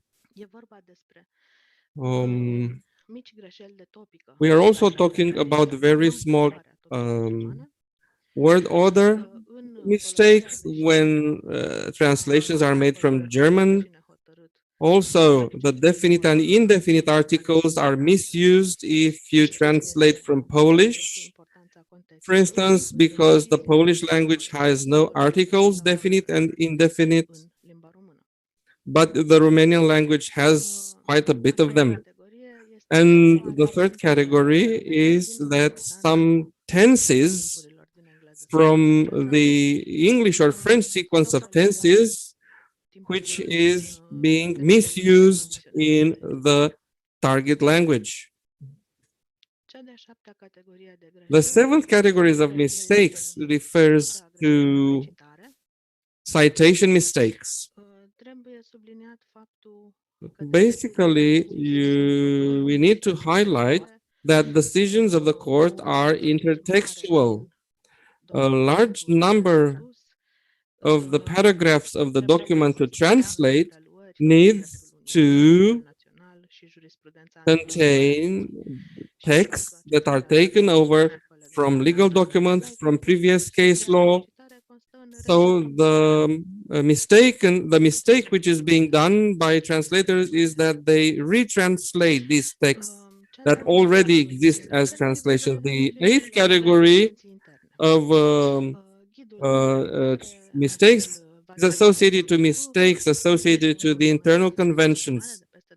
So there is a wording guide, the Vademecum de la Cour, which is a document with more than 200 pages that includes the writing rules in French, and it has been translated and adapted for Romanian. These are formal rules, but if you don't use them properly, you may wind up by having a translation which cannot be used, although you may have translated it correctly when it comes to the legal terminology. And a lot of penalties may be enforced on that occasion, such as the minimum points or score for that translator, lower pay, other penalties, or the termination of the service contract. Also, other mistakes under number 9 are associated to machine translation post-editing. These are typical mistakes of the machine translations. For instance, the post-editors do the wrong agreement in the genitive. They misagree some of the numbers or genders. Other problems are associated to the inconsistency of terminology and phraseology that is generated by the machine translation. This is quite general to correct, and it takes a lot of time, and it generates a lot of frustration amongst reviewers. The revision is being done in Microsoft Word.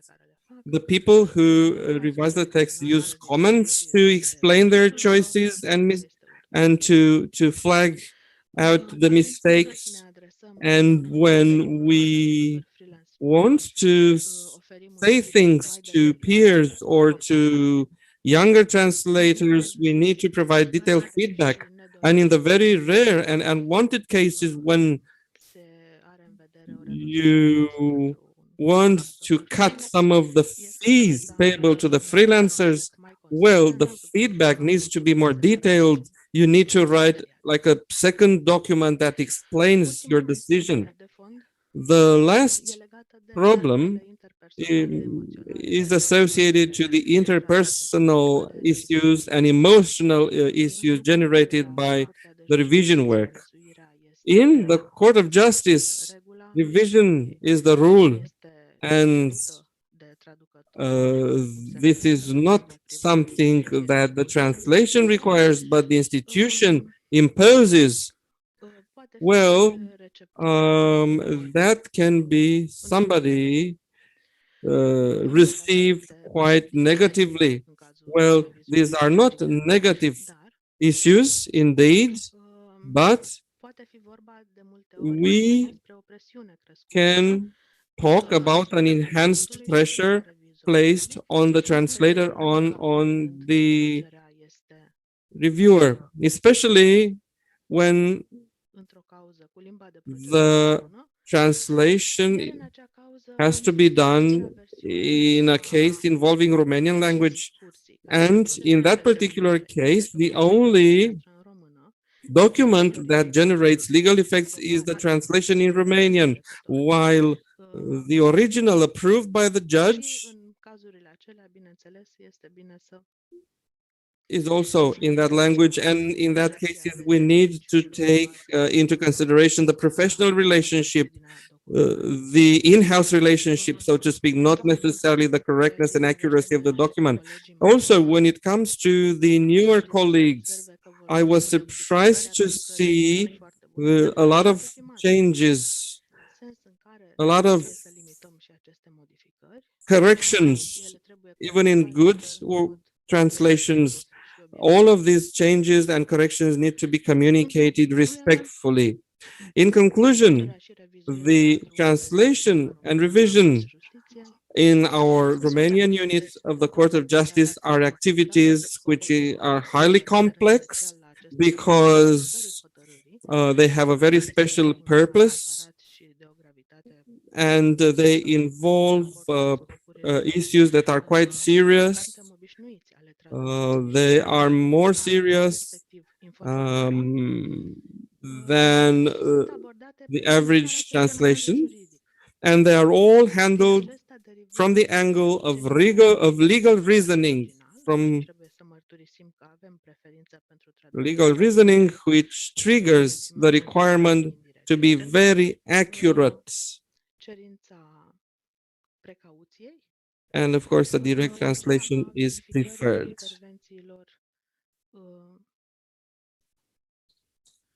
Participantului din etapa anterioară la realizarea traducerii.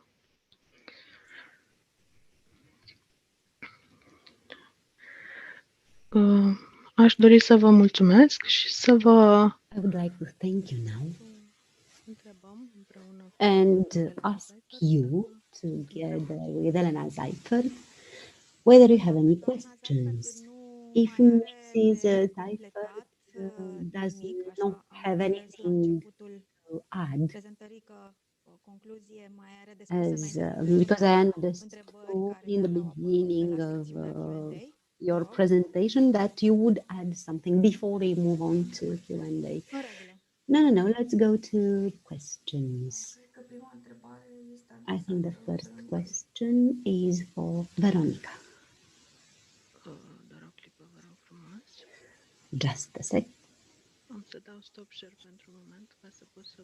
I will stop sharing now because I want to see the questions. Este vorba de întrebarea domnului Dragoș Ciobanu în legătură cu limbajul inclusiv. The question by Mr. Dragoș Ciobanu about the inclusive language, and then a question about the review in Word for any of you. În legătură cu folosirea limbajului, about the use of inclusive language. aș dori să știu mai clar despre I would like to know more precisely Vă propun atunci what să you mean, more dați pe link, specifically. în timp ce poate Then doamna Seifert răspunde please celei click de-a the doua link, întrebări and și după aceea să maybe in the răspundeți. meanwhile, Mrs. Ca să Seifert nu could uităm sau answer revenit, the second dacă se pare question, că vă or you may provide the answer in writing. trecem la a doua direct până când puteți So să now let's move dați to the pe link să second vedem mai question. exact despre ce While este you vorba click și that link to see more vă rog, doamna precisely Seifert. what the question is. Why do you prefer to perform the review in Word? Isn't it more time consuming? Yes, it is, and it's not our preference, but often, if we speak about freelancers, many freelancers do not use CAT tools, so they cannot send us the XLIF file which we could use for the review. A second reason is that after the translation has been finalized, sometimes there are changes sent by the court or by the Advocate General, and we need to include such changes in our review. Then the source document is not the same. So we need to review the document in Word. Obviously, there are technical solutions. It takes a bit longer because you need to recreate the project, align the initial source text with the translation, and then add it to a memory. Personally, I do that, but it takes a bit longer, and then, especially if we speak of a translator which has a reputation as a good translator, then the reviewer prefers to go straight to the Word version because there will not be too many changes anyway. I hope I managed to answer. Thank you. If there are questions, if there are more questions, or if you want to add anything, just ask your question in writing, please. If we get back to Mr. Ciobanu's question, looking at the link, it's about the recommendations to use gender appropriate wording. For example, in the commission, we are using gender appropriate formulas. Yes, we did adopt them as well. We have female versions for about all jobs or job positions or professions. When there is anything unclear, do you use between the brackets? Well, there aren't quite so many unclear matters, even if we have, for example, a request for preliminary ruling in English, and there the gender is rather uncertain. There is no use of he or she. Then we look at the contents of the request, and then eventually we do realize whether it's a man or a woman. So questions keep pouring. Yes, in this case, yeah, we just read the entire request, and at some point we realize whether we speak of a man or a woman. Moreover, in most cases, we have access to the case file, so we can see who is the claimant, whether it's a man or a woman, and if it has been anonymized, which is performed more and more, especially in cases involving individuals or refugees. Again, we look at the request, and sometimes we find certain indications when they say together with the wife, then we take into account wider cultural aspects. For example, if it's a person coming from an Arab country, it's unlikely that we would have same-sex marriage. So there are indications. Mrs. Barbaca, would you like? Vă mulțumesc. Thank you. Da, uitându-mă pe Yes, if I look at referințele care le-a the trimis domnul PDF Ciobanu Mincu, am văzut că document erau sent menționate by și Mr. cazurile Ciobanu, I saw it mentions persoanelor cu handicap, the case minorităților of LGBTQ. disabled persons and LGBTQ community Recomandarea de a and the prefera recommendation to anumite moduri de referire. prefer certain formulas. Cred că acel ghid se referă, I believe the guide este destinat în principal celor care mainly targets diferite those who documente, pentru că are în momentul în care drafting traduce, various documents, because when we este foarte translate, posibil ca it folosirea is unui very termen likely that injurios, să the spunem, use of, let's say, offensive term să facă or parte din situația de inappropriate fapt a would cazului, be dacă cineva este actually insultat part sau of the ofensat. very factual Iar noi, în rândul elements of nostru, the case. Someone is nu se insulted mai in that case, and if we vede sweeten, în ce then fel it's de not injuriu really este clear treaba noastră, what este the mai mult să offense redăm was. So our de la caz la caz, în role momentul în is care este vorba despre asemenea situație, să redăm more dovadele specifically ale from injuriei, it așa depends on cum the a fost situation, of ea course, but făcută, să our spunem, job adică is în to original. render precisely and accurately Am avut un asemenea caz legat the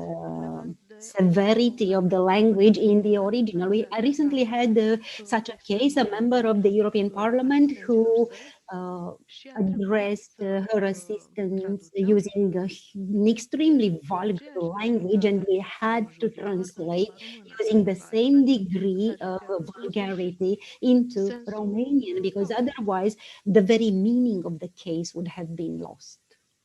Atât. Profesor, titlurile profesor, The titles, profesoară pentru profesor professor universitar, conferențiar, or conferențiară, university lectoră și așa mai professors, departe. associate professor, and so on. Sună nu la aruncăm în derizoriu. No, this is not taken lightly. We don't take this lightly. We are not used to it. Maybe it's a cultural matter, but in other countries, it is absolutely normal, natural. And there is another question about the plural, dear colleagues. Here we use both, we use the feminine before as a politeness. Thank you.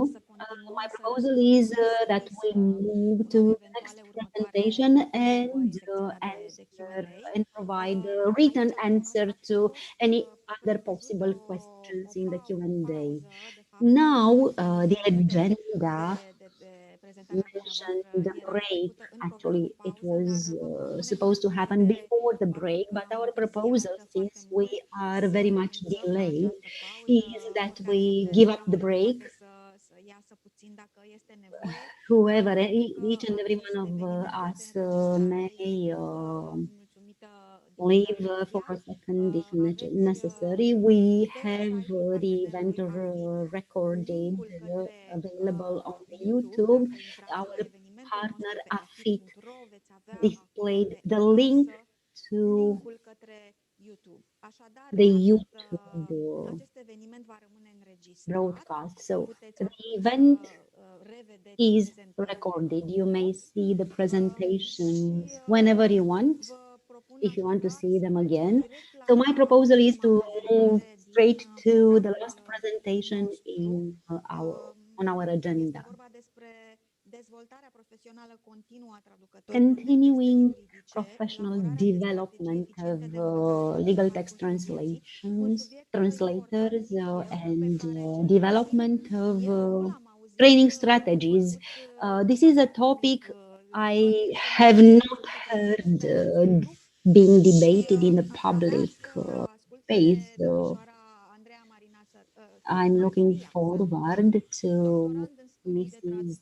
Sărmașu's presentation. She's a PhD student with Babeș-Bolyai University in Cluj-Napoca. She earned her bachelor degree in applied modern languages and a European master's degree in translations and terminology. She has experience due to her internships with national and European institutions, European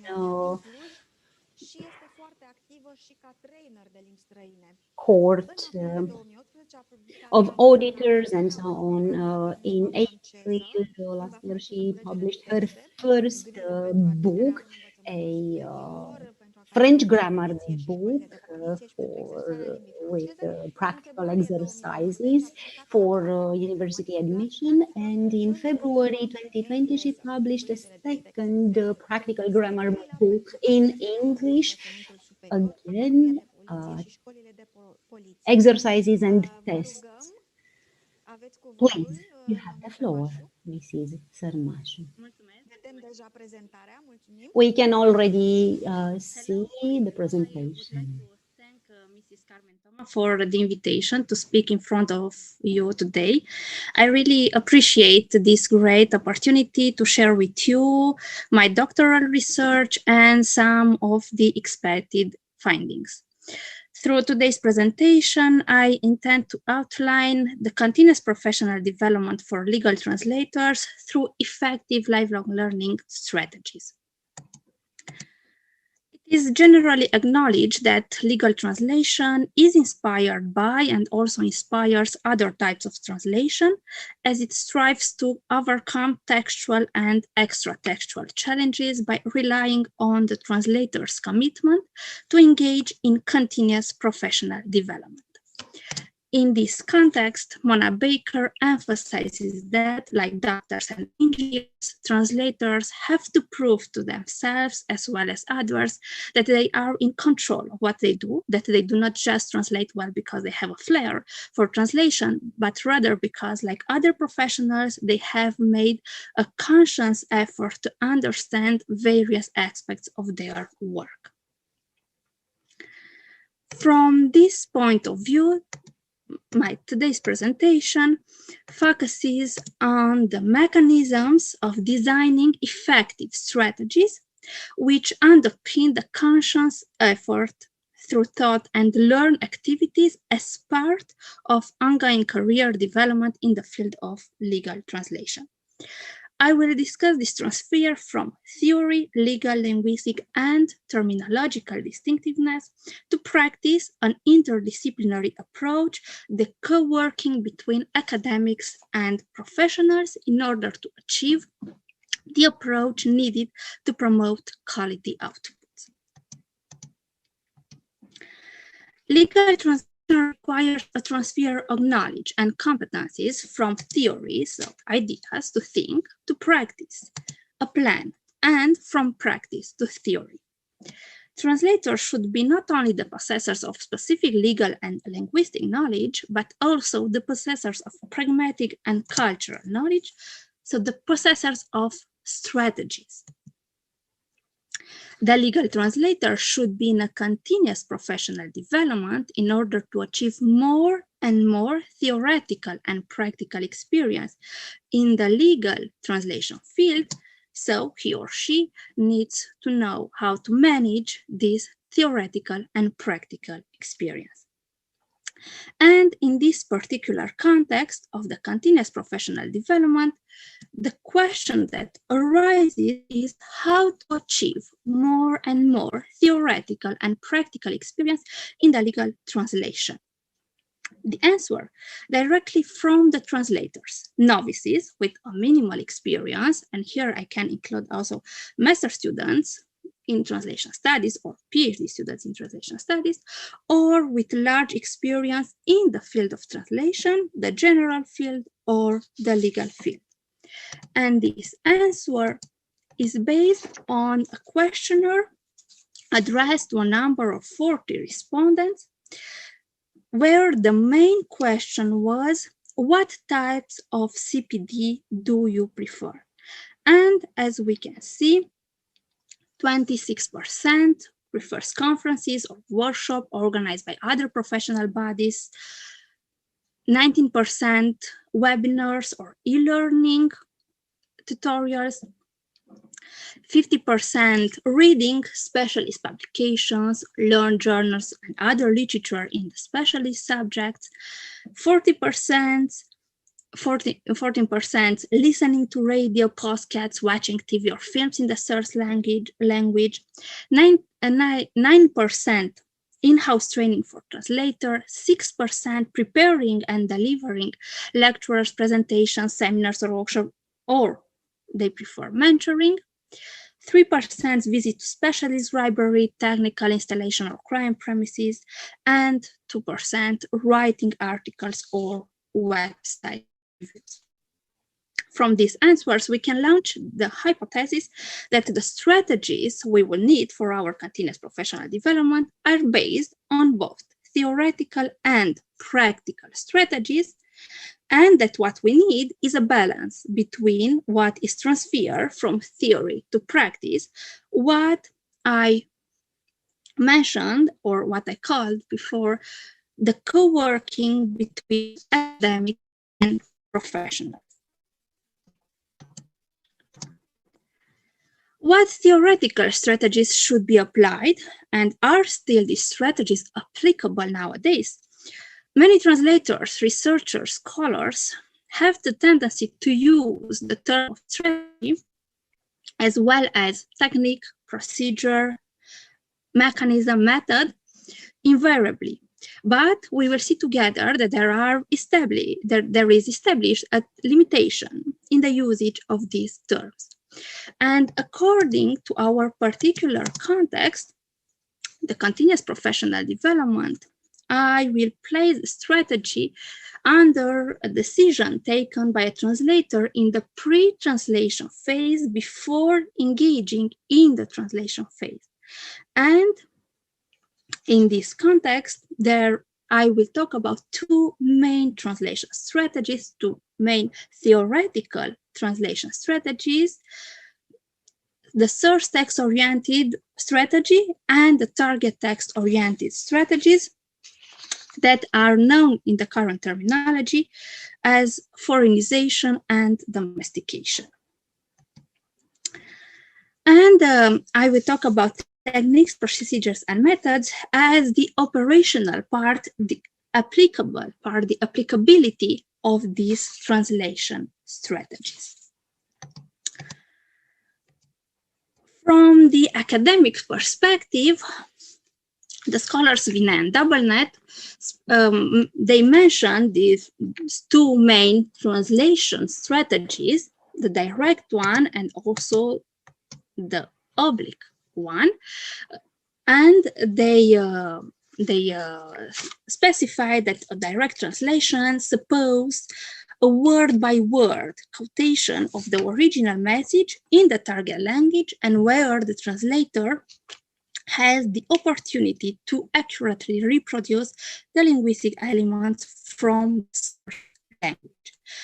Regarding the oblique translation, in which the translator interprets, elaborates, or summarizes the explicit contents of the original, and where the translator uses the methods of transposition, modulation, equivalence, and adaptation, because he has to adapt to morphological, syntactic, or stylistic readjustment, focusing on the understanding and transmission of the message, and not necessarily on the exact reproduction of all the elements existing in the source structure.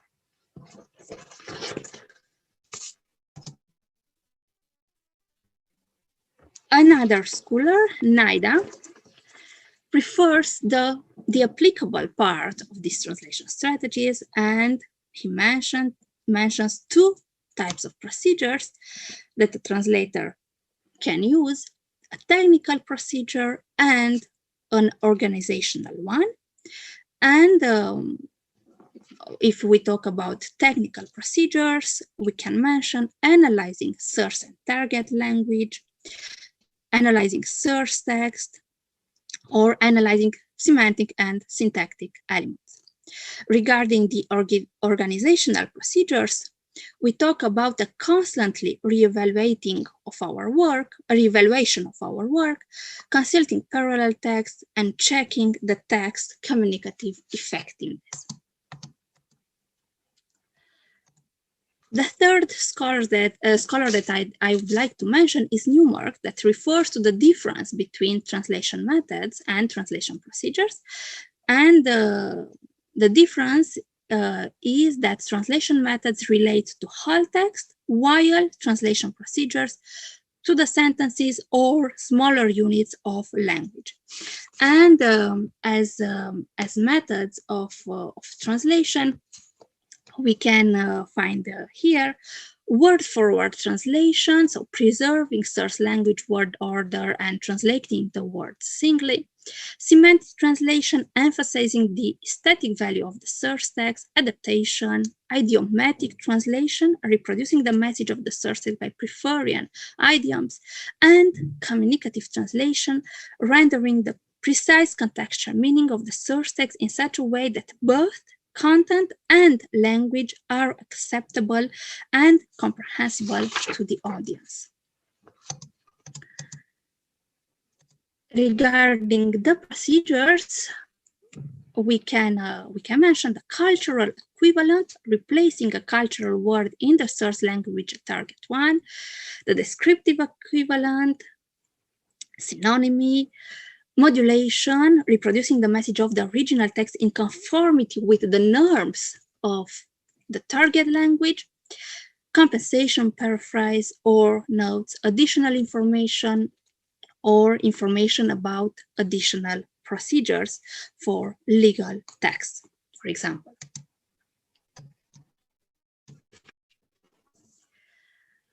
Mona Baker lists 8 strategies: translation by a more general word, translation by a less expressive word, by cultural substitution, by paraphrase, by omission, or by illustration.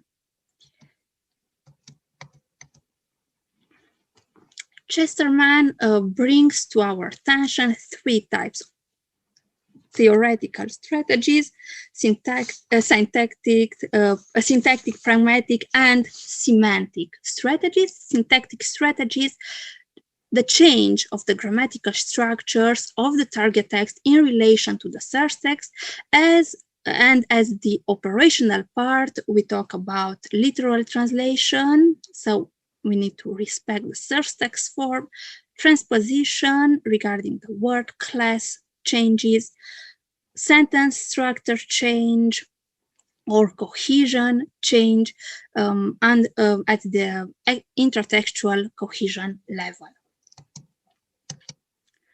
Semantic strategies, so the change of the lexical structures of the target text in relation to the source text. And as methods, we can specify synonymy, antonymy, abstraction change, distribution change, expansion or compression of the structures, emphasizes, and paraphrase.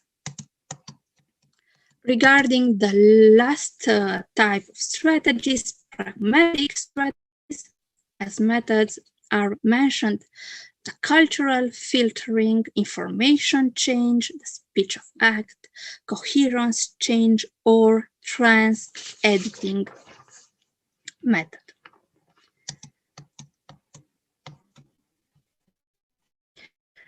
The last scholar that I propose is Vinuti, and as I mentioned, the 2 names given to these theoretical strategies, foreignization and domestication, are used also in our current terminology.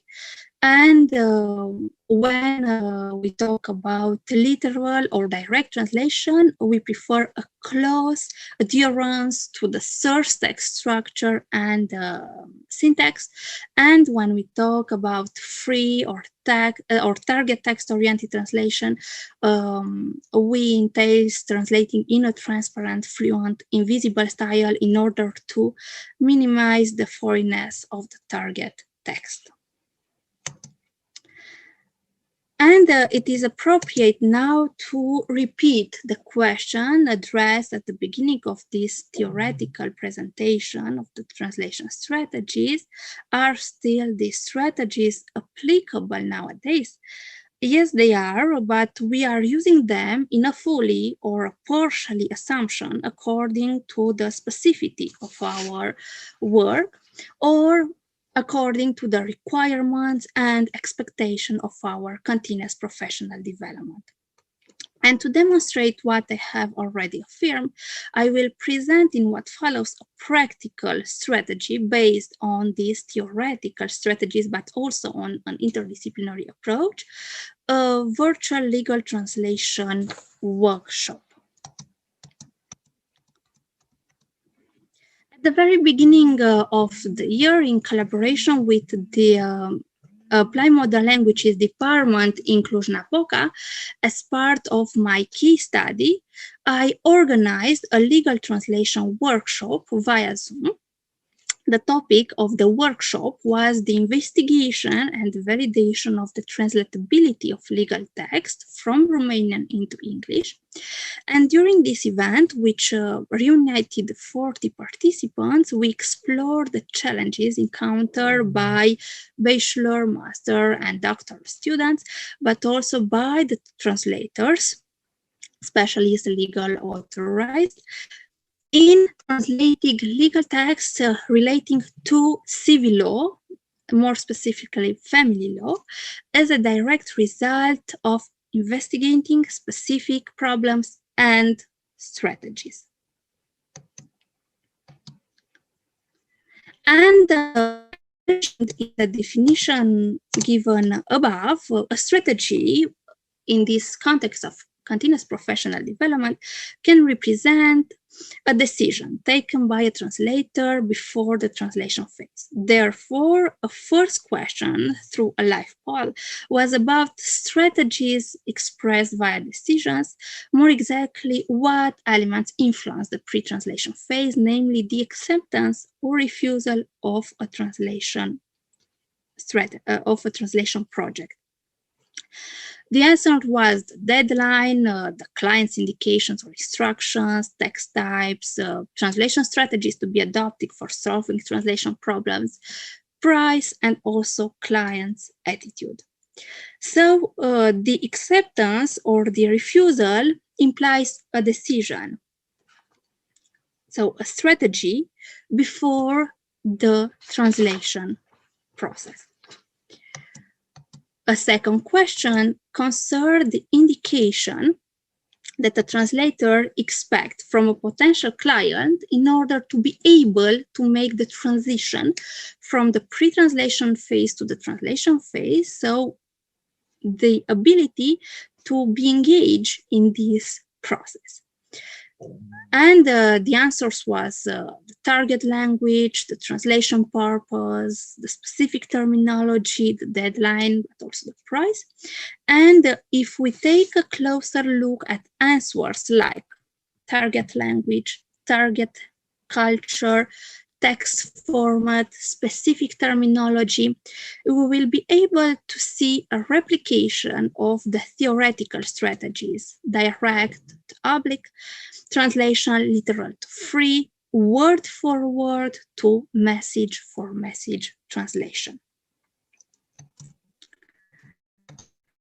A third question led to three main principles: equivalence, to render terminological elements from the source language to other terminological elements in the target language that correspond to the same reality; conventionality, to render normative or even conservative elements specific to a cultural or communicative situation; and functionality, to connect the purpose of the target text and the fidelity to the source text. These three main principles, which represent the headstone for the translation strategies applied, and from which arose the question: what percentage of applicability would you give to each principle? Again, the same strategies applied through some decisions taken for a short term or a long term. And as we can see, the respondents chose 40% for equivalence, 37% for functionality, and 3% for conventionality. Once all these pre-translation decision taken, we moved during the legal translation workshop to the translation strategies, which actually targeted the legal text from civil law. And in order to identify all these translation strategies, we reviewed some specific problems, and here is also a theoretical classification, difficulties and problems proposed by Christian and North, pragmatic, translator-dependent, text-specific and technical difficulties, and pragmatic, linguistic, cultural, and text-specific problems. And more specifically, the problems encountered by students, translators, and by a specialist that was took part in our event, a notary public, but also a legal translator. And as you can see, the specific problems encountered in a legal text specific from civil law, more exactly family law, notary text, but also normative text. The specific problems identified are different legal systems, Romanian words with no English equivalent, impersonal versus personal verb forms, legality elements, target language, national or international English, phrase structure, document format, macrocultural factors, or document categories. And then we try to reclassify all the problems explored in fully pragmatic, cultural, or linguistic or text-specific problems, but also in a partially classification, a combination between pragmatic and linguistic, pragmatic and cultural, cultural and linguistic, or cultural and text-specific problems.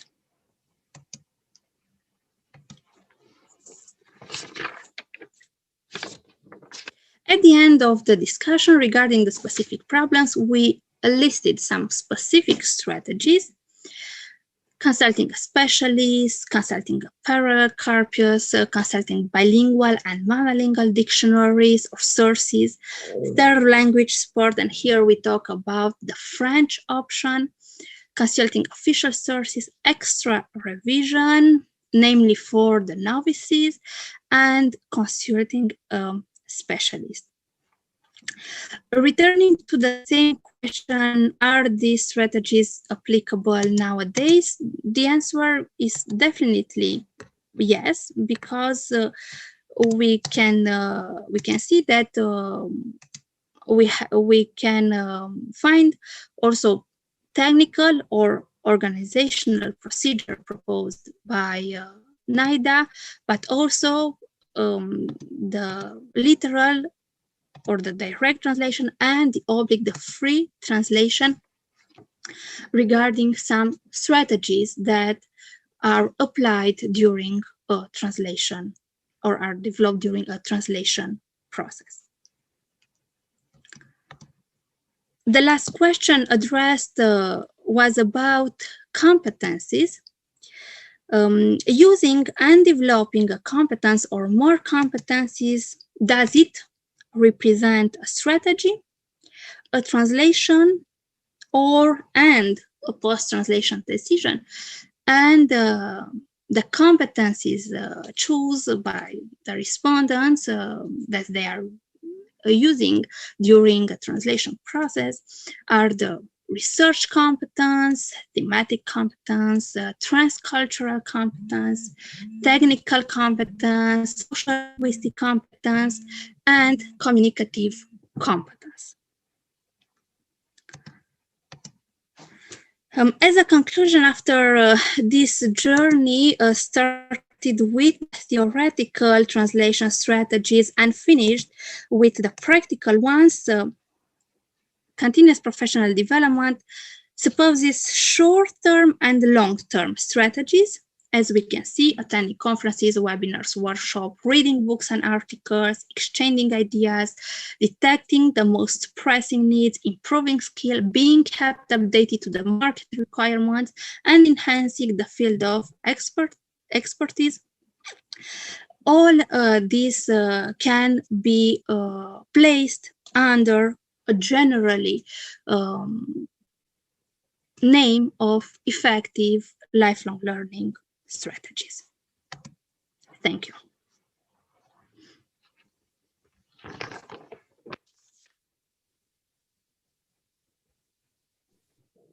Okay, thank you. Thank you very much.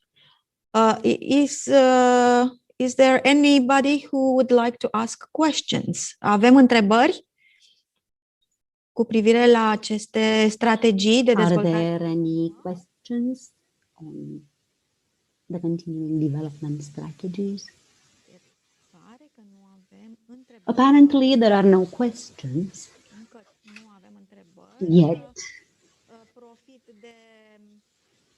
I would take advantage of the remaining time. I want to thank you for your presentation. Thank you very much for this presentation. Thank you also to the speakers. Thank you very much, ladies. And of course, we would like to thank the audience, the nice people who have remained here with us today, in spite of the technical issues that we've had and that forced us to go beyond the deadline of today's event. We hope that you found today's topics of interest to you. We do have a feedback form because we do want to know exactly what you're most interested in. We would also like to thank the interpreters who help us communicate bilingually. And now I would like to pass the floor to Mr. Vlad Radulian, President of the Romanian Association of Translation Companies and Firms. Thank you very much. I would like to thank to all of the people who've participated and who've made it possible to have this event. This webinar has been extremely interesting to all of those who've seen it, translators and other people, and especially students and undergraduates are welcome to approach our members in order to do practical work and traineeships in our companies. Please, if you want to see again this event or a recording of it, you can access our events section on our website.